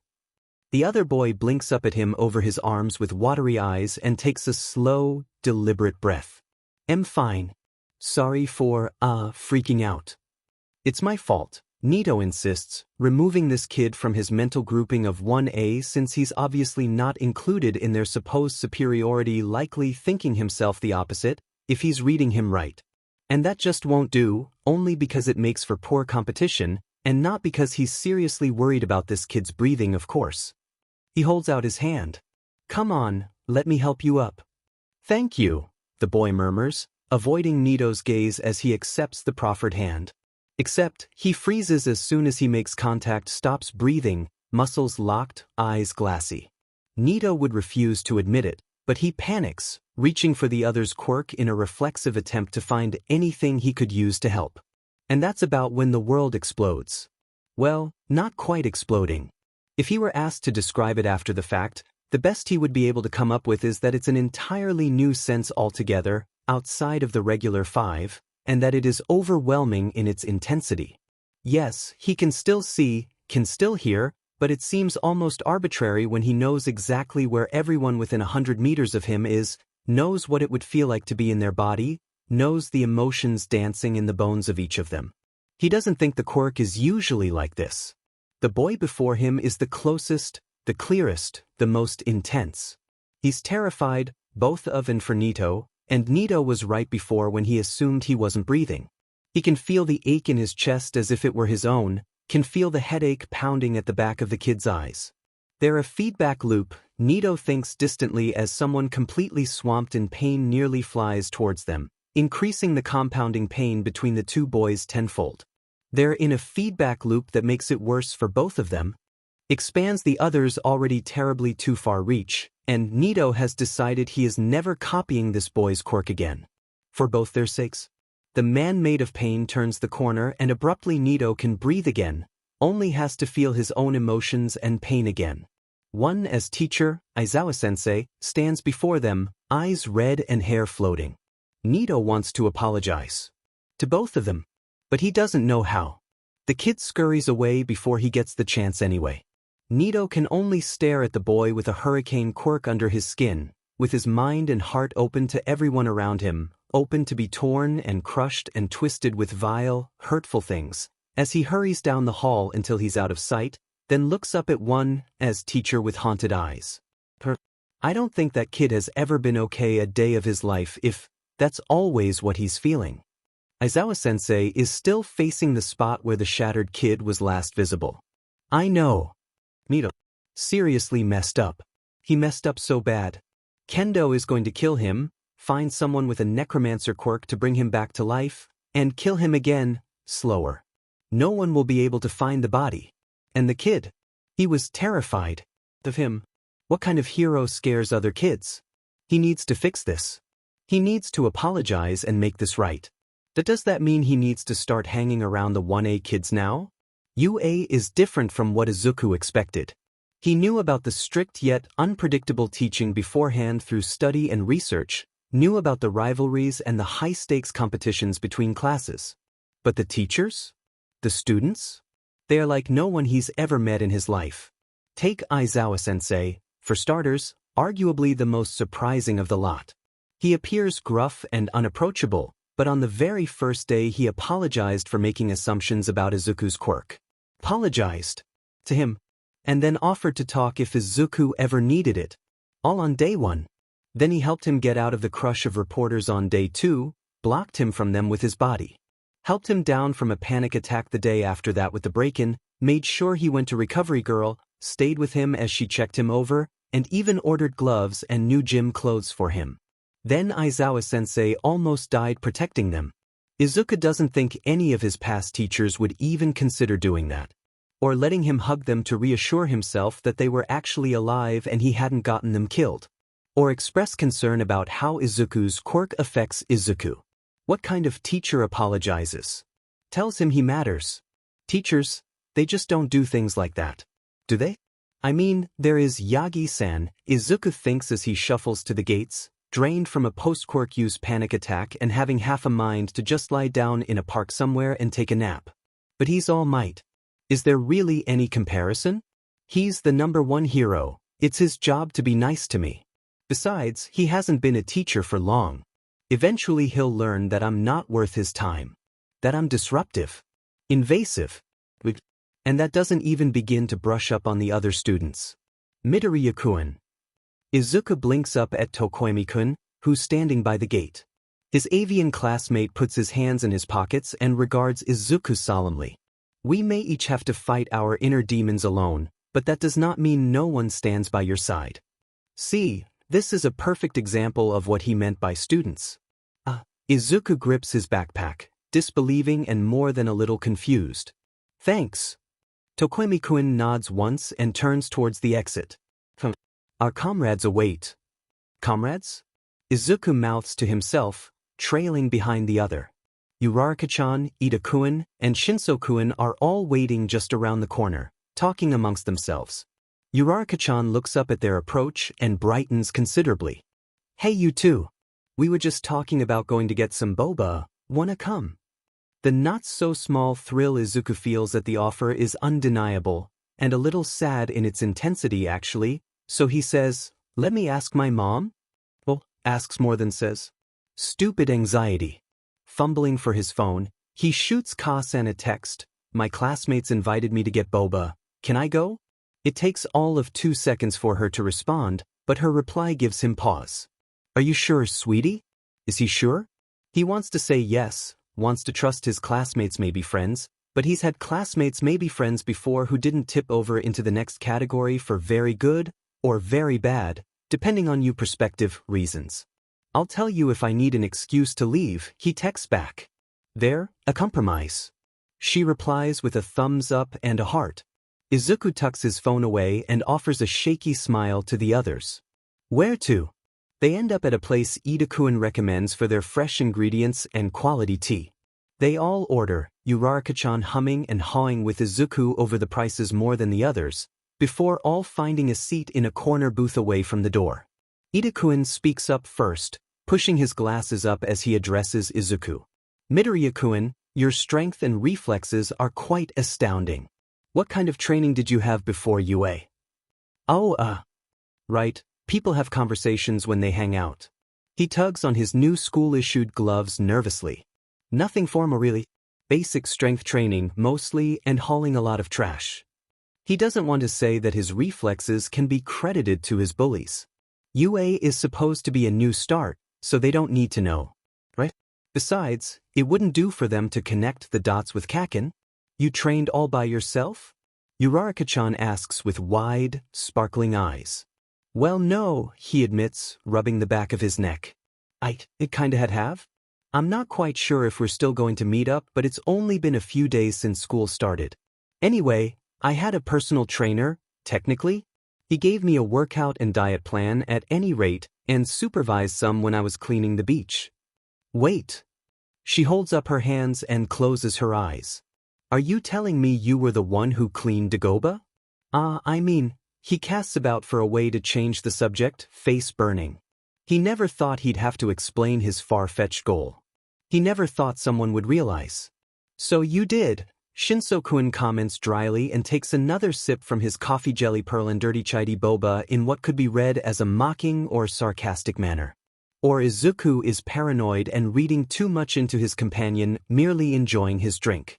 Izuku buries his face in his arms in the hopes that maybe the ground will swallow him up if he presses down hard enough. It is noble, Tokoemi-kun muses, to only endeavor to bestow peace and happiness upon others from the shadows with no desire for personal gain or glory. They're so nice. Why are they so nice? Spontaneous combustion is scientifically improbable, Izuku knows, but it feels more and more likely that it will happen to him with each passing second. Why did they have to start with talking about him? That must have been difficult. Uraraka-chan exclaims, clutching her drink. I've passed it a few times before and there was a bus. A whole bus. Do you have some kind of strength quirk or something? So that's it. It all makes sense now. They may have invited him to hang out from the kindness of their hearts, but they want something from him still, just like everyone does. Something he can't give them, and that refusal might result in his abandonment anyway. There's no way he comes out the better for this. But maybe they'll be different? Maybe he can tell them about his quirk, and they won't be angry or scared or hostile or offended by his very existence. Maybe they'll still believe he can be a hero, that he's someone worth their time and warmth. But what if they're not so accepting? He's already been let down so many times, and he thinks even one more might break him, especially when they've already been so kind. Maybe, if they broke the news gently, it would hurt less. What if that's their plan though? What if they already know that his quirk is invasive and villainous? What if they can tell just by looking at him, and they want him to confess before they carefully let him down and tell him they're going to petition the school to expel him? He doesn't even know why the school accepted him in the first place, if they were looking at his records. Surely they don't want someone like him sullying the school's prestigious reputation. Surely they don't want something like him becoming a hero. Midoriya. Teaches his head up, gaze swimming, and oh, where did all the air go? Midoriya, you need to breathe. Slower, come on. Whose voice is that? The black spots in his vision are making it hard for him to pinpoint a face. Can you even hear me? A small gasp provides him with enough air to respond with a hardly breathed, yeah. And the world quiets. Breathe. And he does. Don't panic when I let you go. And he doesn't. He blinks a few times, letting everything fall back into focus, before whirling on Shinso-kun with a wide grin. Oh, was that your quirk? That was amazing. Is it response-based? Is that why you asked if I could hear you even though I'd already reacted to your voice? Does it have to be a verbal response? What about sign language? Or foreign languages? Do you have to understand the response for it to work? What if the response isn't even a word, like a laugh? Do you have to ask a question, or is that just easier for you to get a response from? And what even happened, actually? Was it mind control? Please tell me it's mind control. That would be so useful for hero work. You could calm down panicking civilians like you did with me, or resolve hostage situations, or work in infiltration. Could you have asked me for information? Because that would make you great for interrogations too. How far does your control reach? Can you make someone act normally so your influence is undetected? Can you make someone perform a skill they haven't tried before? Can you increase someone's performance by bypassing mental barriers like trauma? Can you? Midoriya, Shinso-kun interrupts, finally pulling himself together from where he was gaping at him like a fish out of water, and one a little misty-eyed at that. I've never tried a lot of what you're suggesting. I've never used my quirk much. But it's so useful. Izuku cries in excited indignation, throwing up his hands. It has so much potential. A small giggle from Uraraka-chan brings Izuku crashing back down to earth, and he flushes again, curling into himself as he realizes just what he's done. A truly formidable mind, Tokoemi-kun murmurs into his straw. Ida-kun chops the air with his arm, making Izuku jump. Exceptional. I would not have thought to ask half of those questions. Do you perhaps have an intelligence quirk instead? Izuku grimaces, heart sinking in his chest once more, but Shinso-kun comes to his defense before he has the chance to spiral again. Can't you tell he doesn't want to talk about it? He snaps, leaning across the table to get in Ida-kun's face. He was hyperventilating Ida. What? Oh yeah, because Uraraka asked about his quirk. It happened on the way to the USJ too, but clearly I was the only one paying attention. Shinso-kun could have hung the moon and stars for how grateful and awestruck Izuku is. And Tokoyami-kun, too, has sent him a meaningful look, and now Dark Shadow is curled up in Izuku's lap and pressing up into his hands. A comfort. Ida-kun even apologizes for upsetting him and his poor social awareness. Profusely. Uraraka-chan eventually shuts him up by offering an apology of her own and promising not to ask about his quirk unless he wants to talk about it. He's unreasonably grateful. They aren't going to pursue it at all? What did he ever do to deserve people like this? The rest of the outing is smoother, with most of the conversation carried by Uraraka-chan and Ida-kun, though they try to engage the other three as well, leaving little pauses every now and again in case one of them wants to interject. Though, Tokoyami-kun, Shinso-kun, and Izuku are more than happy just to listen and drink their boba. A little voice in the back of his mind tells him it's too good to last, especially for something like him. But just this once, he ignores it. They're going to be heroes. Surely he can afford some level of trust? Surely? Sorting through the kid's file is a nightmare. Most relevant information beyond the bare bones of his records like name and quirk is missing, and some of his records are clearly falsified. A frequent disturbance in the classroom? Picks fights? It's like they're talking about a completely different kid. And Shoyuta thought consulting his files would make this investigation easy. What a joke. But hey, at least he knows he needs to look into Aldera after he deals with this quirk counselor. That even if their name isn't in the files. All he has to work with is the name of their office and 2 notes made by a temporary school nurse referencing a medical file that doesn't exist and an expunged incident report about some unnamed villain encounter. Shoyuta growls, snatching the papers from his desk and marching towards Nizu's office. The rat should still be there, even though school's been out long enough for most of the other teachers to be long gone. As expected, the office door opens before he has the chance to knock. It's still creepy no matter how many times he's seen it happen, but he's used to it after years as a teacher and doesn't hesitate to walk right in. Nizu-san, he begins, consulting the prepared information in his head in case his boss decides to be difficult. I'd love to look into Midoriya-kun's school, he interrupts before the teacher can even start, his ever-present grin twitching in a way Shoyuta has long associated with danger. Aldera, was it? Shoyuta takes the principal's omnipresence in stride. So you read the files, I take it? I was also planning on asking Tasukachi to look into that expunged report while I take someone with me to Muzutafu General to track down the kid's medical records. Take Yagi-san. He'll worry himself to death otherwise. Raising an eyebrow, Shoyuta smirks.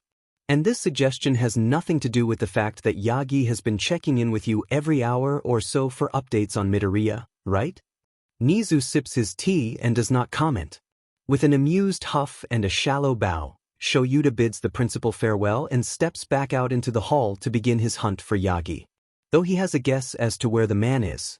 It only takes him 10 minutes to get to Chiyo-san's office. Shoyuta announces his presence so as to not startle the man. As satisfying as it would be, it wouldn't be worth Chiyo-san's ire nor the amount of time that would be wasted cleaning coughed-up blood from the infirmary. Not seeing a reason to waste time, he skips the pleasantries. Yagi, I need you to come with me to Muzutafu General Hospital. Midoriya's medical records are missing from his file, so we need to go to the source. The man's dedication to the kid is apparent by his lack of hesitation, murmuring something to Chiyo-san before standing to leave. Normally Shoyuta would want to know why the man is so attached to a student who's only attended the school for less than a week, but he of all people can't really ask that, now can he? Do you have a car? Yagi asks, his long strides keeping up easily. Holding up his keys in answer, Shoyuta messages Tsukachi with his other hand. Can you find any incident reports involving Midoriya Izuku? Specifically regarding villain attacks. It doesn't take long for the detective to reply in confirmation, but by then Shoyuta is already climbing into the driver's seat of his car. He hardly waits for Yagi to close the passenger door before he's pulling out of the parking lot. The spindly man calls ahead without prompting to inform the hospital of their investigation, politely ignoring how Shoyuta might be pushing the speed limit, just a little bit. For any other mission, The underground hero would be more careful to heed the laws he upholds, but he'd be an idiot not to realize how his urgency stems from getting emotionally invested. He's been careful so far in his career to not make that mistake, but he can't say getting emotionally invested in Midoriya's case is a mistake. Cammy knows the kid needs it. A nurse meets them in the waiting room shortly after their arrival and waves them over to follow him. 2 minutes later sees them all peering at a computer screen in a side office as the young man pulls up the kid's files. He has already verified with his superiors and the school, he says, and it sounds like this investigation is important, so he didn't dally. He has a soft spot for kids, he says, and he's pleased UA's teachers want to know what they can to take care of them properly. Shoyuta appreciates the consideration, and his mood lifts for all of 5 seconds before he actually starts reading the kid's records. Then he is filled with overwhelming fear, concern, and rage. As soon as Naomasa gets the text, he has a hunch that Eraserhead is on a manhunt. The fact that he wants all reports relating to Midoriya-kun isn't lost on him, especially after the USJ debriefing, and that only solidifies it. None of his current projects are urgent, so he wastes no time in his search. He doesn't want to get on a protective Aizawa's bad side. As it turns out, there have been 5 reported incidents where Midoriya-kun was involved with a villain attack, the last obviously being the USJ. Only that one and one other, however, are marked for him using his quirk, and the date of the latter is more than a little concerning. 9 years ago. The poor kid would have been 6. And according to the report, he was trapped in the middle of a slaughter. His phone buzzes, and he looks down automatically, only to see Aizawa's name on the call screen. The man never calls, unless it's an emergency. Cammy, what has he gotten himself into this time? Tsukachi, Shoyuta starts as soon as the call connects, switching it to speakerphone, knuckles white around it. Tsukachi, he says again, because he honestly doesn't know what to say. How could this whole list of injuries belong to one child? Aizawa, the detective speaks up, grim. It might be just as bad on this end. He was smack dab in the middle of the Kanagawa Mall massacre. When he was 6. People have tried to kill him, Shoyuta blurts, near burning with the horrifying truth of it. Strangulation, beating, drowning, you name it. And he's never admitted to an attacker. All of that on top of undiagnosed anxiety, depression, PTSD, and suspected quirk suppression syndrome. There's muffled cursing on the other end of the line. I just pulled up the rest of his file.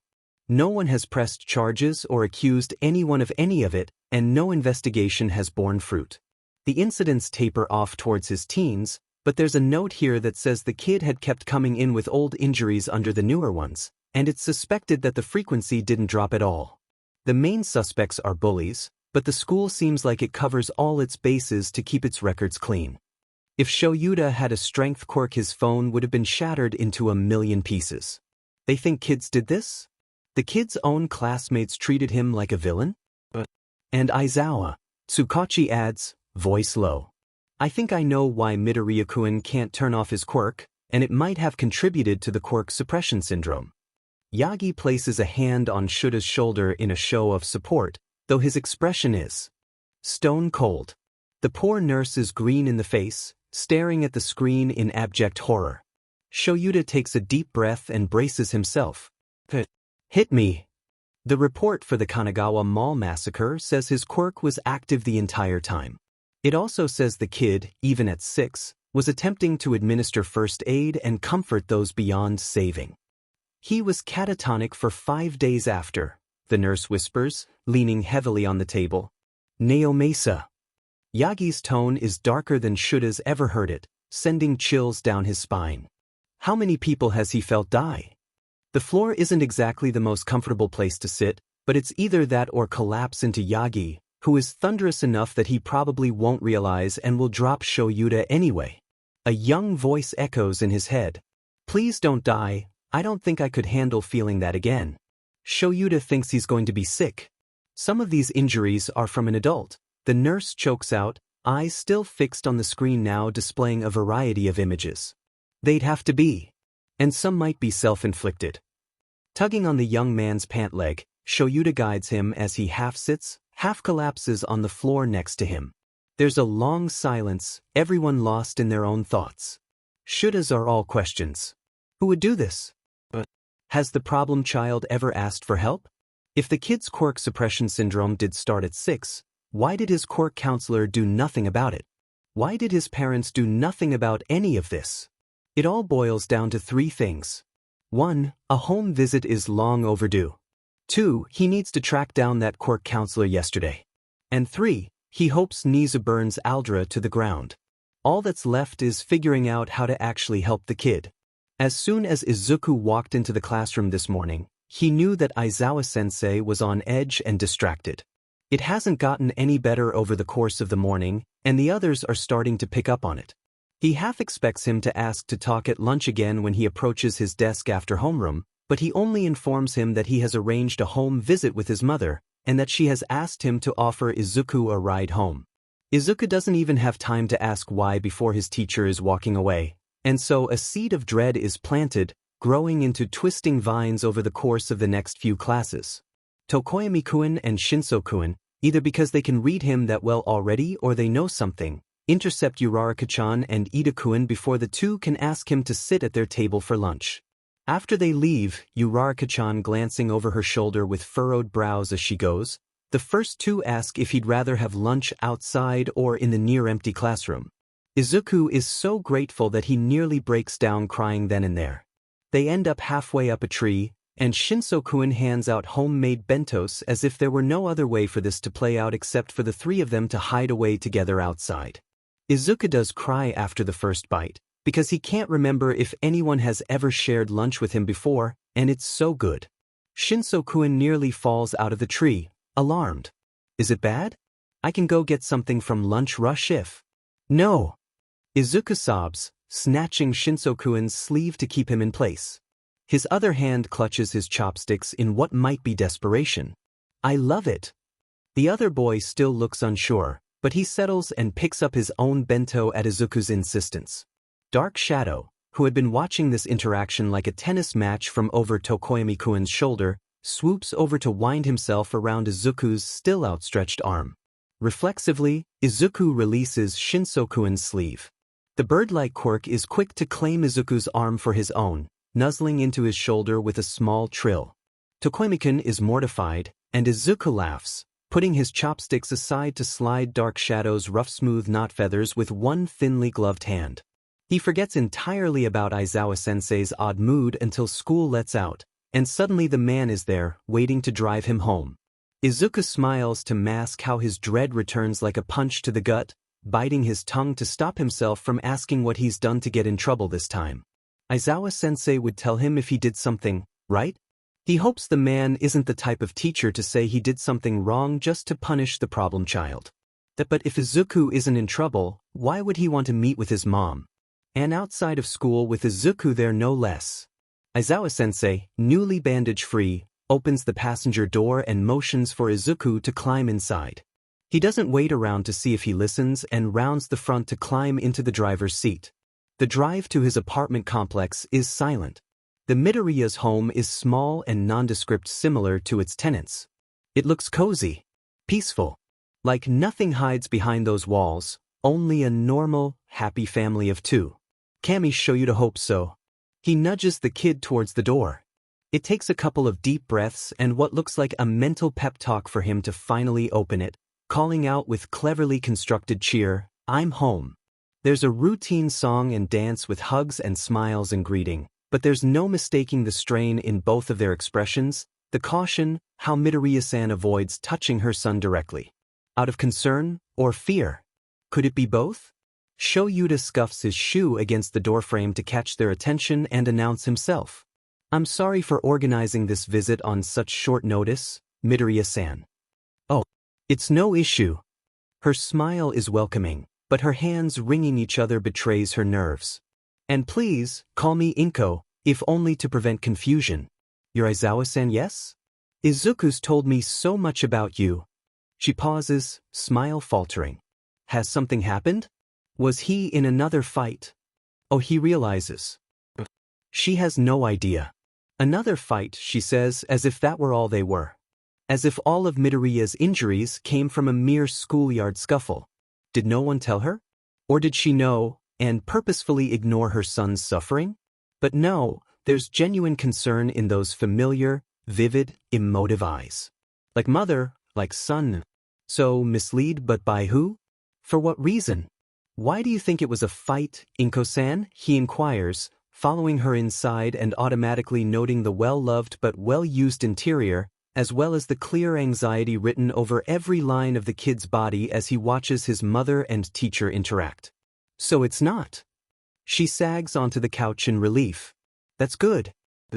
Middle school teachers would call about them, but it's so unlike my Izuku. He's a good boy, Aizawa-san.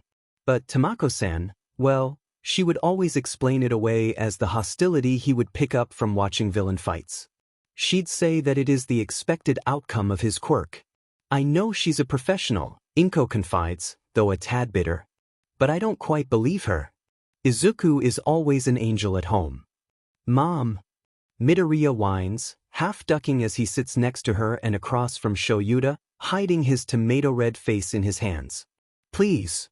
She chuckles, smiles at her boy fondly, and Shoyuta isn't as worried about the possibility of her hurting her son as he was when he came in. Intentional harm is off the table, at least. But still she doesn't know, and that is unacceptable. I'm not here about a fight, Shoyuta assures her. But I am concerned. I have already spoken to your son about this, but I think he should attend additional quirk counseling and therapy. Inko furrows her brow, but she's listening.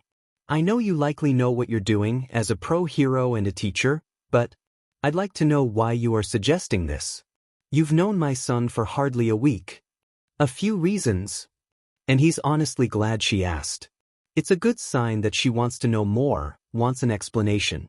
It means her ignorance isn't out of denial. The USJ incident is the most obvious, and I'm recommending at least short-term therapy to all of my students because of it, but I think you can tell I've come here for more than just that. At this point, I think it's best that I be blunt. He looks her in the eye, knows she understands the severity behind this meeting. Your son has worryingly frequent panic attacks, avoids his classmates when he can get away with it, and actively suppresses his quirk. I looked to his files for an explanation and found his medical record missing, and when I dug further at the hospital I found reason to believe that, before UA, your son was abused, neglected, or both by students and teachers at his previous schools. And not just light bullying or the fights his teachers blamed, but calculated and aggressive assault. On various occasions. And that's only what's on record. Additionally, though I haven't looked as deeply into it yet, I have a hunch his quirk counselor aided and abetted, as well as clinically and subversively turning your son against his own quirk and, by extension, himself. He sits back and watches for the Midoriya's reactions to the bombshell he just dropped on them. He would have had this conversation without the kid present if he thought it would fly, but it is important that he understands all of this too, how the way the people in his past treated him was not okay, and how far Shoyuta is willing to go for him now. Izuku. The mother turns, hand tight on her son's sleeve. She tries to catch his gaze. Is this true? It's my fault. He curls into the arm of the couch, eyes fixed on his hands. I'm invasive, and all my quirk does is hurt, and it's wrong. They were only doing what they thought was right, or what they thought would keep them safe. No one wants a brat of villain digging around in their head. First the medical records, then the police reports, now the kid's own DM in head. Inko only stares at her son, stricken, so Shoyuta supposes it's up to him to address everything about that. Shifting off the couch to kneel in front of the kid, he lays a hand on his knee and presses down ever so slightly. Kid. The boy's eyes flicker up marginally, but don't meet Shuta's gaze, so he ups the ante and says, Izuku. Midoriya, startled, finally meets his eyes and doesn't look away as his teacher continues. You aren't a villain. You are farther from being a villain than almost every kid I've ever taught. Even if those people were scared of being hurt or thought they were being heroic, what they did was cruel, immoral, inhuman, and illegal. As for your quirk. He pauses as the kid tenses, screwing his eyes shut as if in preparation for a blow. Sighing, he gives the kid's knee a small squeeze. It has a lot of potential. For example, as a rescue hero you would be able to assess what injuries civilians or fellow heroes have, determine who is in the most critical condition, and relay to emergency responders how to help them. As an underground hero, you would be able to feel out where large gatherings of villains are, and the third level of it would be incredible in interrogations. Even as an above-ground hero, being able to accurately read a room is vital for both determining the direction of incoming danger and maintaining your image in press conferences. Cammy, he's starting to sound like the kid. The kid, whose eyes have slowly been growing wider with every word out of Shuta's mouth, spine straightening in a mixture of shock and awe. Shuta's going to regret what he's going to say next if Hisashi ever catches wind of it, but Midoriya needs to hear it. Kid. They lock eyes, and Shoyuta tries to project his certainty. You have a complex, powerful, beautiful quirk, which can also be said about you, both your mind and your character. Neither you nor your quirk is invasive or villainous or whatever else people have told you. You have a right to be happy and healthy and safe and loved. You deserve to live, Izuku. And I'm going to do my damnedest to give you that. Dimon, Shuta's getting soft. And there is the crying he was expecting from the start. With a quiet, fond sigh, he cautiously pulls the kid in for a hug, giving him ample opportunity to pull away if he wants. Though, if the hospital after the USJ is any indication, yep, there he goes, latching onto Shuta's shirt as if it's the last stable thing in the universe. Shoyuta meets Midoriya Inko's equally soft and nervous gaze and gives her a short nod. He'll take care of her kid, help him along the path of recovery, if it's the last thing he does. On that thought, he still has a quirk counselor and a school to deal with, doesn't he? Izuku's classmates are acting weird. Not bad weird, but if Izuku had to pick a starting point, he'd say it started on the first day of school, except something weird for his previous classmates probably wasn't the same weird for these new ones. Adding that observation to the equation, he'd say it started on the third day back from the USJ, the morning after his meeting with Aizawa-sensei and his mom.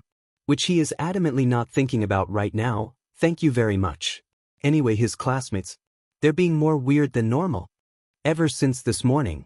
For starters, nearly every single one, except for Todoroki-kun and Kaken, of them approached him to say a short hi. How are you, lovely weather we're having? The only people he expected might were Tokoyami-kun, Shinso-kun, Ida-kun, and Uraraka-chan. And then suddenly he had classmates he had never even spoken to standing at his desk and acting like longtime friends. Or at least, what he expected longtime friends might act like. Their eyes darted around a lot, admittedly, like they were keeping some kind of watch. It set him on edge. What did they want? Even Ida-kun and Uraraka-chan deviated from the norm, each making their way to him during small breaks to ask for advice on their quirks and listening intently to all of his observations. In the background, Izuku is vaguely aware of people by the door, blocking it completely and talking to someone who Izuku can't see. The agitation is palpable. And now, moments after the lunch bell, they're nearly forming a wall around him as he follows Shinso-kun and Tokoyami-kun outside again. They arrive at the same tree as before, and that's where most of the class breaks off, heading back into the building and leaving Izuku with only Tokoyami-kun and Shinso-kun. Shinso-kun offers Izuku another bento. Izuku wonders what the hell is going on. Besides the conversation with his mom and Aizawa-sensei, what changed? It has to have been a quirk, right? That's the only explanation he can think of for a mass, radical change in behavior. But what kind of quirk? One that makes people nice to the target? But that would also affect Todoroki-kun and Kaken. Maybe a quirk that increases sympathy?